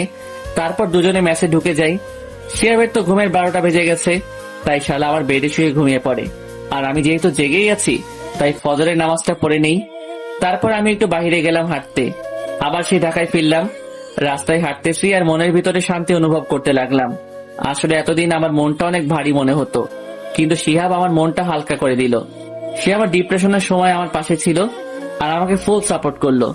শালারে যে পাবে সে সত্যি অনেক ভাগ্যবতী হবে। অনেকক্ষণ বাইরে ঘুরে আবার ম্যাচে চলে আসলাম। তবে আজকে ভার্সিটি যাইতে হবে, তাই ব্যাগ গুছিয়ে নিলাম। এরপর ব্রেকফাস্ট রেডি করে নিলাম। তারপর শিহাবকে ডাক দিলাম, শিহাইব্বা, কিরে বেটা, আর ঘুমানো লাগবো না, উঠ বেটা। মামা আরো একটু ঘুমাতে দে প্লিজ। শালা, জব ইন্টারভিউ কি আমি দিব নাকি? উঠ শালা, উঠে ফ্রেশ হয়ে নে, তারপর ইন্টারভিউতে যা। শিহাবরে কোনো মতে তুললাম। তারপর শালা গেল ফ্রেশ হইতে, আর আমিও চিন্তা করলাম আমার অ্যান্ড্রয়েড ফোনটা অন করি।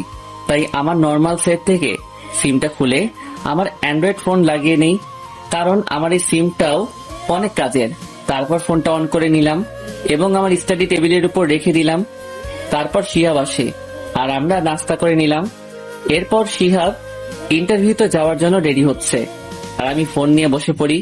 5 দিন ফোনের দুনিয়া থেকে নিজেকে সরিয়ে রাখছিলাম, আর আজকে আবার ফোন ধরলাম। চিন্তা করলাম ফেসবুক অ্যাকাউন্টে কি অবস্থা সেটা দেখি। তারপর অন করলাম, সাথে সাথে নোটিফিকেশনের অভাব নাই। আর মেসেজের কথা কি বলবো, মেসেজের মনে হয় বৃষ্টি হচ্ছে, এমন মনে হচ্ছে। আমি সবগুলো রিমুভ করে দিলাম। এরপর দেখলাম 25টার উপরে ফ্রেন্ড রিকোয়েস্ট। আমি দেখতে লাগলাম কে কে পাঠাইছে। দেখলাম যতগুলো রিকোয়েস্ট আসছে সবগুলোই আমার ক্লাসমেটদের। হঠাৎ একটা আইডি দেখে চমকে গেলাম, Ayesha Akhtar Saima sent you friend request. যা দেখে আমি থ হয়ে গেলাম। পরে বেশি কিছু করি নাই, শুধু রিকোয়েস্ট ডিলিট করে ডাইরেক্ট ব্লক দিয়ে দিলাম। না, আর এফবিতে থাকবো না, তাই নেট অফ করে দেই। মামা আমাকে এখন যেতে হবে, ইন্টারভিউ 10টায়। তাহলে ম্যাচের একটা চাবি তোর কাছে রাখ, আমার আসতে দেরি হলে ম্যাচে ঢুকতে পারবি। আচ্ছা দে। তারপর আমি শিহাবকে ম্যাচের একটা চাবি দিলাম। আচ্ছা দোস্ত, আমি যাই। যদি ইন্টারভিউতে টিকে যাই তাহলে তোকে বলবো। ওকে, সাবধানে ইন্টারভিউ দিবি আর একদম টেনশন নিবি না, মাথা ঠান্ডা রাখবি। তারপর শিহাব চলে যায় আর আমিও কাঁধে ব্যাগ নিয়ে ম্যাচে তালা দিয়ে চলে যাই ভার্সিটিতে। ভার্সিটির সামনে আসতেই সিগারেট খেতে ইচ্ছা করতেছিল, তাই দোকান থেকে 1 প্যাকেট ডার্বি সিগারেট নিয়ে নেই আর একটা ধরিয়ে খেতে খেতে ভার্সিটিতে ঢুকলাম। আমি ভার্সিটির ক্যাম্পাসের দিকে আগাচ্ছি, এমন সময় একটা ছেলে দৌড়ে এসে আমার পায়ের কাছে পড়ে আর বলতে লাগে, ভাই আমাকে বাঁচান ভাই, ওরা আমাকে মারতে চাচ্ছে। আমি ছেলেটাকে ধরে উঠাই আর বলি, কারা আপনাকে মারতে যাচ্ছে? ভাই ওই দেখেন ওরা আসতেছে আমাকে মারতে। আমি দেখলাম 5 জন আমার দিকে আসতেছে, তাদের হাতে লাঠি। আমি আমার কাছে ছেলেটাকে বলি, কি জন্য তারা আপনাকে মারতে আসতেছে? ভাই ওরা আমাকে ঝাঁক দিছিল, যার জন্য একটা মেয়ের হাতের থাপ্পড় খেতে হয়েছিল। আমি সেটা প্রিন্সিপাল স্যারকে বলি, কিন্তু তারা প্রিন্সিপাল স্যারকে হুমকি দেয়, যার জন্য আর স্যার কিছুই করতে পারে নাই। বড় লোকের ছেলে ভার্সিটিতে যা মন চায় করতে পারে, কেউ কিছু বলতে পারে না এদের।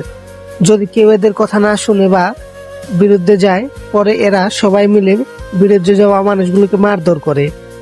ভাই আমরা মধ্যবিত্ত, তাই বলে কি আমরা নিশ্চিন্তে ভার্সিটিতে চলতে পারবো না?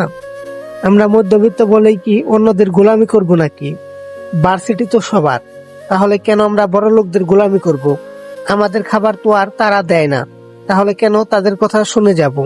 কেন তাদের বিরুদ্ধে কিছু করতে পারবো না? তারা বড় লোক বলে তারা মানুষ, আর আমরা মধ্যবিত্ত, তাই বলে আমরা মানুষ না? আসলেই আমরা সবাই তো মানুষ। মানুষের কাজ হচ্ছে একে অপরের পাশে দাঁড়ানো, সাহায্য সহযোগিতা করা। আর এই ভার্সিটিতে কি শুধু বড়লোকের ছেলে মেয়েরাই পড়াশোনা করে নাকি? না, এবার এদের টাইট দেওয়া লাগবে আমাকে। সেই 5টা ছেলে আমাদের কাছে আসে আর বলতে লাগে, এই ছেলেটাকে আমাদের হাতে তুলে দে।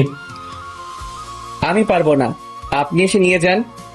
আমার কাছে থাকা ছেলেটা বলে, ভাই আমাকে বাঁচান, আমি পরিবারের একমাত্র ছেলে, আমার কিছু হলে আমার বাবা মাকে কে দেখবে?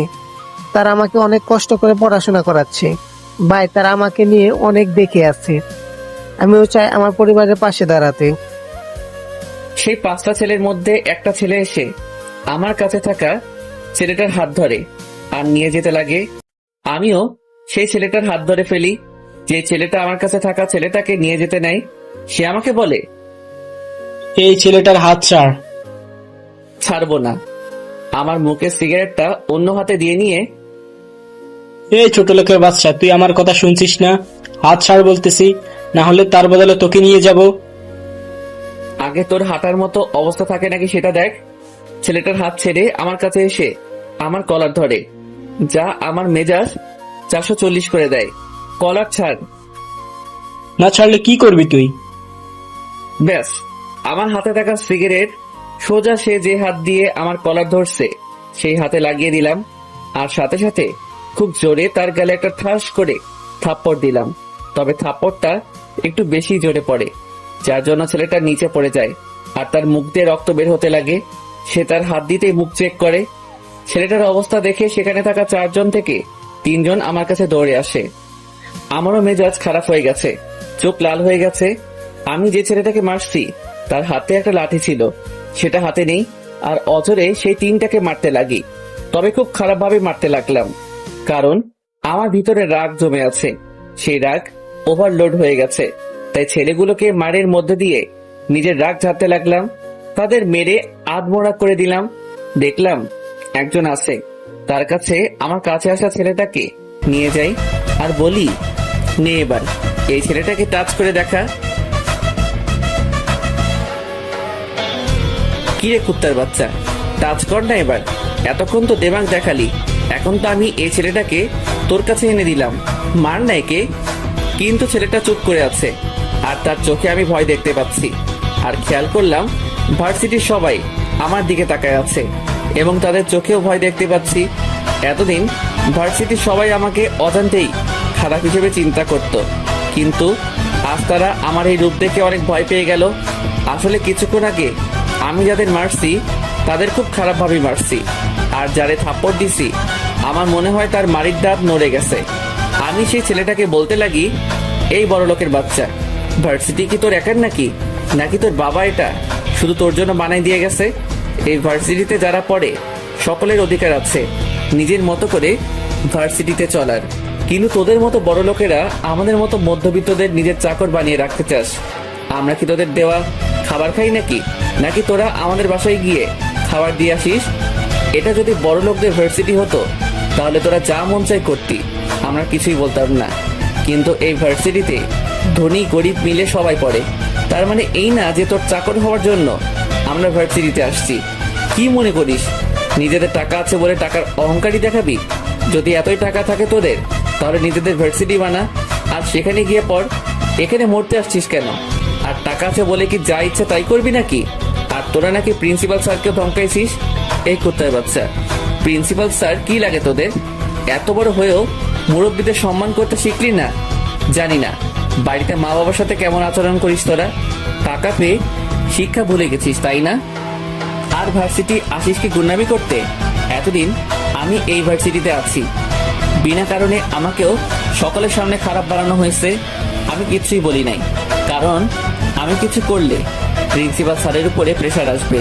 কিন্তু তোরা স্যারের সাথে অসভ্যতামি করলি, আবার স্টুডেন্টদের সাথে চাইছে তাই করতেছিস। এটা তো আর মেনে নিতে পারবো না। আর এখানে তো আর শুধু বড়লোকের ছেলেমেয়েরা পড়ে না, এখানে মধ্যবিত্ত নিম্নবিত্ত সকলে মিলেমিশে পড়তে আসে। কিন্তু তোদের মতো মানুষগুলোর জন্য এটা শান্তিতে থাকতেও পারে না। এতদিন আমি চুপ ছিলাম, কিন্তু এবার তোরা লিমিট ক্রস করে ফেলছিস। এতদিন ভালো হয়ে সকলে আমাকে খারাপ হিসেবে চিনত, কিন্তু আজ থেকে এই অন্তরের খারাপ রূপটাই দেখবি। তোদের মতো মানুষগুলোর জন্য এই অন্তর এবার খারাপ রূপ নিল, আর এই রূপ তোদের রুহু কাঁপাই দিবে। আমি দেখলাম প্রিন্সিপাল স্যার আমার কাছে আসতেছে, তাই আমিও ছেলেটার কলার ধরে স্যারের কাছে নিয়ে ছুঁড়ে মারি আর বলি, স্যারের পায়ে ধরে ক্ষমা চেতে শুরু কর, না হলে আর একটু আগে তোর পার্টনারগুলোরে যা মারছি তার থেকে আরো খারাপ কিছু করব তোর সাথে। ক্ষমা চাওয়া শুরু কর। ছেলেটা সাথে সাথে স্যারের কাছ থেকে ক্ষমা চাওয়া শুরু করে দিল, আর আমিও দেখলাম ভার্সিটির সকল স্টুডেন্ট আমার দিকে তাকায় আছে। তাই আমিও ভার্সিটির সকলের উদ্দেশ্যে বলতে লাগি, আপনাদের সকলের উদ্দেশ্যে বলতেছি, এখন থেকে যদি কেউ আপনাদের সাথে কোনো অন্যায় করে কিংবা কেউ আপনাদের সাথে কোনো প্রকার খারাপ ব্যবহার করলে শুধু একটিবার আমাকে বলবেন। আমি জানি আমি খারাপ, তার মানে এই না যে আমি অন্যদের ক্ষতি করব, বরং আমি তাদের পিছেই পড়ব যারা অন্যদের পিছে পড়বে। আর এখন থেকে ধনী গরিবের ভেদাভেদ বন্ধ করে দিন, কারণ আমরা এখানে পড়তে আসছি, ভেদাভেদ বানাতে নয়। আর যারা আমার বিরুদ্ধে যাবেন যান, পরে নিজেরাই পস্তাবেন। আমাকে যদি এই ভার্সিটি থেকে বের করে দেওয়ার পরিকল্পনাও করে থাকেন করেন, তাতে আমার কিছুই আসে যায় না। কিন্তু এখন থেকে এই ভার্সিটিতে যদি কাউকে গুন্ডামি করতে দেখি, তাহলে আজকে এদের যা হাল করলাম তার জন্য এর থেকেও ভয়ঙ্কর কিছু করব। আর অনেক মানুষ দেখলাম যারা অন্যদের কথা শুনে মানুষকে মূল্যায়ন করে। আপনারা ভুলেও এমন হবেন না। হতে পারে আপনারা যাকে খারাপ হিসেবে চিনেন আসলে সেই প্রকৃত ভালো, তাকে আপনাদের সামনে খারাপ বানানো হয়েছে। আর মানুষ খারাপ হয় তার কর্মে, বললেই সে খারাপ হয়ে যায় না। আর অন্ধবিশ্বাস দূর করুন, মানুষের কথা শুনে অন্যকে দোষ দিবেন না। আগে তার সম্পর্কে ভালো করে জানুন, শুনুন, তারপর মানুষটাকে মূল্যায়ন করবেন। আর সর্বশেষ কথা, আমার থেকে একটু দূরত্ব বজায় রাখবেন। কাজের কথা ছাড়া অকাজের কথা বলে আমার মাথা গরম করাবেন না। তারপর আমি প্রিন্সিপাল স্যারকে বলি, স্যার আপনি এই ছেলেগুলোকে যা মন চায় আজকে শাস্তি দিতে পারেন, আমি আপনার পাশে আছি। না অন্তর, আজকে যা দেখলাম আমার মনে হয় না এদের শাস্তি দেওয়ার প্রয়োজন হবে। তারপর স্যার ছেলেগুলোর উদ্দেশ্যে বলে, সব কয়টা এখান থেকে এখনই চলে যা। তারপর ছেলেগুলো কোনো মতে উঠে চলে যায়। আর স্যার আমাকে বলে, অন্তর আমার সাথে আমার অফিস রুমে আসো, তোমার সাথে সেখানে কথা হবে। জি স্যার, আপনি যান, আমি আসতেছি। তারপর প্রিন্সিপাল স্যার চলে যায়। আর এবার আমার ভার্সিটির বন্ধুরা আমার কাছে এসে বলতে লাগে, শালা তুই কইছিলি? হারামি, তোর ফোন বন্ধ কেন? এই কুত্তা, কই গেছিলি তুই? ওই তার ছিড়া, কোথায় ছিলে এতদিন? আরে আজও আমি একটু বাসায় গেছিলাম, আম্মু ফোন দিছিল যেতে, তাই আমিও চিল হতে চলে গেলাম। আর ফোন মায়ের ভোগে চলে যায়, মানে নষ্ট হয়ে গেছিল, তাই ফোন বন্ধ ছিল। দোস্ত সাইমার। তার আগে আমি থামিয়ে দেই, ভুলেও এই সাইমার ব্যাপারে কোনো কথা বলবি না। আরে বেটাম, কথাটা শুনতাম। আমি তোদের সবাইকে আমার কসম দিলাম, ভুলেও আমাকে কেউ এই সাইমার ব্যাপারে কোনো কথা বলবি না। তারপর সবাই চুপ হয়ে গেল। আর আমি বলতে লাগলাম, তোরা ক্যাম্পাসে আড্ডায় বয়, আমি প্রিন্সিপাল স্যারের সাথে কথা বলে আসি। তারপর স্যারের কাছে যেতে লাগলাম। আমি কিছুটা সামনে যেতেই সাইমা আমার সামনে এসে দাঁড়ালো, যা দেখে আমার মাথা গরম হয়ে গেল। সে আমার দিকে করুণ চোখে তাকিয়ে আছে, আর তার চোখেও পানি। কিন্তু আমি তাকে এড়িয়ে চলে গেলাম, আর একবারও পিছনে তাকালাম না। তবে মনে হলো সে আমাকে কিছু বলতে চায়, কিন্তু আমার তার প্রতি আর কোনো ইন্টারেস্ট নেই, তাই আমিও সাইমার দিকে মনোযোগ দিলাম না। তারপর সোজা স্যারের রুমে চলে গেলাম। আমি দরজার সামনে গিয়েই স্যারকে বলি, স্যার আসতে পারি? হ্যাঁ অন্তর, আসো। স্যার কেমন আছেন? এই তো ভালোই, কিন্তু আজকে যা দেখলাম এটাই কি তোমার আসল রূপ? না স্যার, আজকেই এই রূপ আমার মধ্যে জন্ম নিচ্ছে। কি করব বলেন, আমার সামনে সবাই অত্যাচারিত হবে, আর আমি কেমনে চুপ থাকতাম? তাই আমিও একটু ডেভিল অন্তর্রূপ নিলাম। আর যাই বলি, রূপ একদম মারাত্মক ছিল। স্যার আমি নিজেও জানি না এই রূপটা সম্পর্কে। বসো। তারপর চেয়ারে বসলাম। বলো, চা না কফি খাবা? স্যার আমি কিছু খাবো না। ও হ্যাঁ, 1 মিনিট। ব্যাগ থেকে অ্যাপ্লিকেশন বের করে নিলাম। স্যার এই নিন। কি এটা? স্যার অ্যাপ্লিকেশন খুলে দেখে আর বলে, ও যাক, ভালোই, আমি সাইন করে দিচ্ছি। স্যার অ্যাপ্লিকেশন সাইন করে আমাকে দেয়। থ্যাংক ইউ স্যার, আমি তাহলে যাই, ক্লাস করতে হবে। আচ্ছা যাও, পরে কথা হবে। জি স্যার। তারপর স্যারের রুম থেকে বের হয়ে চলে যাই। পরে সব বন্ধুদের ইশারা দিয়ে বলে দেই ক্লাসে আসতে, আর আমিও ক্লাসে চলে যাই। আমি ক্লাসের দরজায় আসতেই ক্লাসের ভিতরে যারা ছিল সবাই আমাকে ড্যাব ড্যাব করে দেখতে লাগলো। তাতে আমি মনোযোগ না দিয়ে আমি পিছনে আমার সিটে বসে পড়ি। কিন্তু খেয়াল করলাম সাইমা আমার দিকে তাকায় আছে, তাই আমিও তার দিকে না তাকিয়ে পকেট থেকে ফোনটা বের করি আর ফোন নিয়ে ব্যস্ত হয়ে পড়ি। কিছুক্ষণ পরে আমার বন্ধু বান্ধবীরা আসে। তারা তো আমার চারিপাশে বসে পড়ে, তবে এমন ভাবে বসছে মনে হয় তারা আমাকে ঘিরে রাখছে। তারপর বলতে শুরু করে, আচ্ছা দোস্ত, তুই কেন তোদের বাসে গেছিলি? বিয়েতে গেলাম। মিথ্যা বললাম। তা একা একা ভালো খাবার খেলি, আমাদের বললে না? দেখবি তোর পেট খারাপ করবে। ও মাগো, হারামজাদি কি বদদোয়া দিলি! এখনই ব্যথা শুরু করে দিল। আরে রাগ তোর ওভার অ্যাক্টিং। এখন এটা বল, আজকে এটা কি দেখাইলি তুই? কোনটা? শালা, ক্লায়েন্টের কথা বলতেছি। ওইটা তো আমার কেলমা, আর ওইটা তেমন কিছুই না। সামনে আরো দেখবি এই অন্তর কি জিনিস, তা এবার সবাই দেখবে। আমরা কথা বলতেছি, হঠাৎ আমার ফোনটা বেজে ওঠে। আমিও ফোনটা হাতে নিয়ে দেখি সাইমা ক্লাসে থেকে আমাকে কল দিছে। তাই আমিও কল কেটে তার নাম্বার ব্লক লিস্টে ফেলে দেই। আমি অনেক দিন আমার অ্যান্ড্রয়েড ফোন ধরি নাই, না হলে অনেক আগেই তাকে ব্লক লিস্টে ফেলাই দিতাম। আমি তার দিকে তাকিয়ে দেখি সে আমার দিকে তাকিয়ে আছে আর তার চোখ দিয়ে পানি পড়ছে। আমি সেটা ইগনোর করলাম, কিন্তু সাইমার চোখের পানি দেখে আমার ভিতরটা কেমন জানি করতেছে। পরে মনকে কোনো মতে কন্ট্রোল করে রাখলাম আর আবার আড্ডায় ব্যস্ত হয়ে পড়ি। কিন্তু একটা জিনিস বুঝলাম না, যে মেয়ে রিহান আর নিধিকে ছাড়া বসতো না, আজ সে মেয়ে একা বসে আছে। থাক, বাদ দে, সেটা তার ব্যাপার। হয়তো রিহান আর নিধি আসে নাই, তাই সে একা বসে আছে। আমিও বন্ধু বান্ধবীদের সাথে কথা বলতে লাগলাম। কিছুক্ষণ পরেই স্যার আসে, তাই আড্ডা বাদ দিয়ে ক্লাসে মনোযোগ দিলাম। ক্লাস শেষ হতেই স্যার আমাকে ডাক দেয় আর বলে, এতদিন কোথায় ছিলে? স্যার, আমি বাড়ি গেছিলাম। কেন হঠাৎ করে বাড়ি গেলে? স্যার, বিয়েতে গেছিলাম। মিথ্যা বললাম। কার বিয়ে? স্যার, আমার বিয়ে। আমার কথাটা শোনা মাত্রই অনেকেই আমার দিকে তাকায় আছে, বিশেষ করে আমার বন্ধু বান্ধবীরা। আর খেয়াল করলাম সাইমা আমার দিকে তাকায় আছে আর তার চোখে পানি পড়তেছে। পরে স্যারকে বলি, আরে স্যার, আমার খালাতো বোনের বিয়েতে গেছি। তবে স্যার, সেখানে মেয়ে দেখে আসছি বিয়ে করার জন্য। তবে আপনার সাহায্য লাগতে পারে। কি সাহায্য লাগবে আবার তোমার?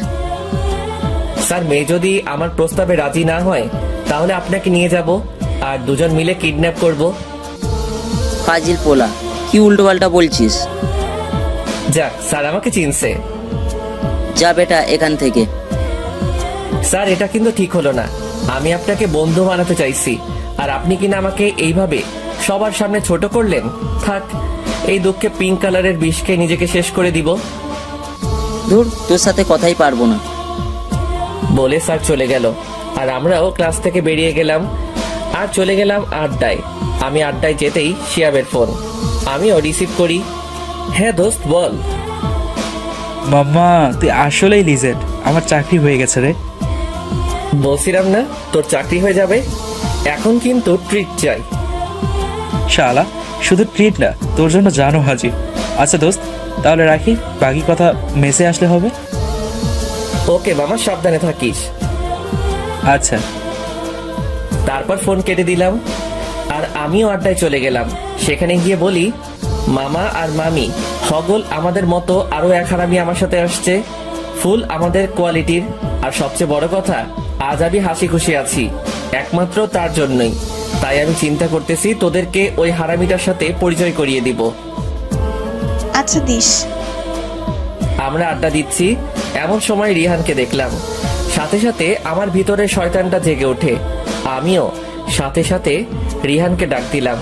সেও আমার কাছে আসে। কি রে বড় লোকের বাচ্চা, কি খবর তোর? ভাই প্লিজ আমাকে ক্ষমা করে দে। আরে ভাই, কিসের ক্ষমা তোর? আর আজকের কিছু দেখছিস নাকি? হ্যাঁ ভাই, দেখছি। মনে আছে তোর, একদিন বলেছিলাম আমারও একদিন সময় আসবে যেদিন আমি আমার খারাপ রূপ দেখাবো, আর সেই দিনই তোর কপালে দুঃখ আছে। আর কি জানি বলছিলি তুই, আমাকে জোকার বানাবি? তাহলে আজকে এই জোকারের রূপ দেখছিস? চুপ হয়ে আছে। আমি বলছিলাম না তোদের পাওয়ার শেষ করব আর নিজের পাওয়ার প্রতিষ্ঠিত করব। আমাকে তো বিনা কারণে সাইমার চোখে খারাপ বানাইছিস, আমাকে অনেক অত্যাচার করছিস, কিন্তু আমি কিছুই বলিনি। কিন্তু জানিস আমার কষ্ট কোথায় হয়েছিল? যখন তুই আমার হৃদয় পরিচয় দিয়ে সাইমার সামনে নিজেকে প্রকাশ করলি, আমার ভালোবাসা কেড়ে নিলি। ভাই আমার কথাটা শুনেন, সাইমা। চুপ কুত্তার বাচ্চা, কথা বলবি না। তোদের মতো মানুষগুলোকে আমি ভালো করে চিনি, তোদের রূপ পাল্টাতে সময় লাগে না। গিরগিটিকেও তোরা হার মানাবি। এখন সুন্দর করে যা, আর আমার জন্য 1 প্যাকেট ডার্বি সিগারেট নিয়ে আয়। রিহান মাথা নিচু করে চলে গেল এবং কিছুক্ষণ পরে সে সিগারেট নিয়ে আসে। কিন্তু একটা জিনিস বুঝলাম না আমি, রিহানকে সাইমার থেকে দূরে দেখতেছি কেন? কেসটা কি? থাক, সেটা তাদের ম্যাটার, আমার না। আমিও সিগারেটের প্যাকেটটা নিয়ে নেই। এবার সুন্দর করে আমার চোখের সামনে থেকে দূর হ। সেও আমার সামনে থেকে মাথা নিচু করে চলে যায়। আপনারা হয়তো ভাবছেন আমি রিহানকে কেন কিছুই করি নাই। আসলে আমি যদি ওকে কোনো কিছু করতাম তাহলে ওর আর আমার মধ্যে পার্থক্য থাকতো না। ও ক্ষমতা পেয়ে আমার সাথে খুব খারাপ ব্যবহার করছে, কিন্তু আমিও ক্ষমতা পেয়ে তার মতো আচরণ করতে পারবো না, কারণ তার মধ্যে হয়তো মনুষ্যত্ব নাই, কিন্তু আমার মধ্যে আছে। আমিও এবার প্যাকেট থেকে সিগারেট বের করে ধরিয়ে দিলাম। আমার সিগারেট খাওয়া দেখে আমার বন্ধু বান্ধবীরা আমার দিকে হা হয়ে আছে। কি রে, কি দেখছিস তোরা? দোস্ত, তুই সিগারেট খাস? খাই। কবে থেকে? চট্টগ্রাম যাওয়ার পর থেকে। কিন্তু কেন? এমনি বন্ধুদের দেখলাম তারা খায়, তাই আমিও একটু ট্রাই করি, আর দেখলাম মজা আছে, তাই আমিও একটু। আসলে আপনারা জানেন আমি সিগারেট কেন খাই, তাই আর ডিটেলস বলতেছি না। হারামি, এই সিগারেট খেয়ে কি পাস তুই? মজা, সুখ, শান্তি। অন্তর, সিগারেট খাওয়া কিন্তু ঠিক না। ঠিক হোক আর না হোক, আমার ইচ্ছা তাই আমি খাবো। তারপর সিগারেট খাওয়া শেষ করে তাদের সাথে আড্ডা দেই। আড্ডা শেষ করে আমি চলে গেলাম মেসে। মেসে গিয়ে দেখি শিহাব সেখানে উপস্থিত, আর মজার কথা সে দুপুরের খাবার রান্না করতেছে। বাহ, ভালোই তো। আমি যেতেই, কিরে আসছিস? আমি তোর কাজ দেখে শিহরিত। শালা, হাসতেছিস তুই? আমিও আর কথা না বাড়িয়ে চলে গেলাম ফ্রেশ হতে। তারপর দুজনে খাবার খেয়ে নেই, আর তারপর আড্ডায় মেতে থাকি। বিকেলে আমরা দুজনে বাহিরে যাই, আর শিহাবকে এলাকার অনেক জায়গা দেখিয়ে দেই যাতে সে জায়গাগুলো চিনতে পারে। সন্ধ্যায় আমরা বাহিরে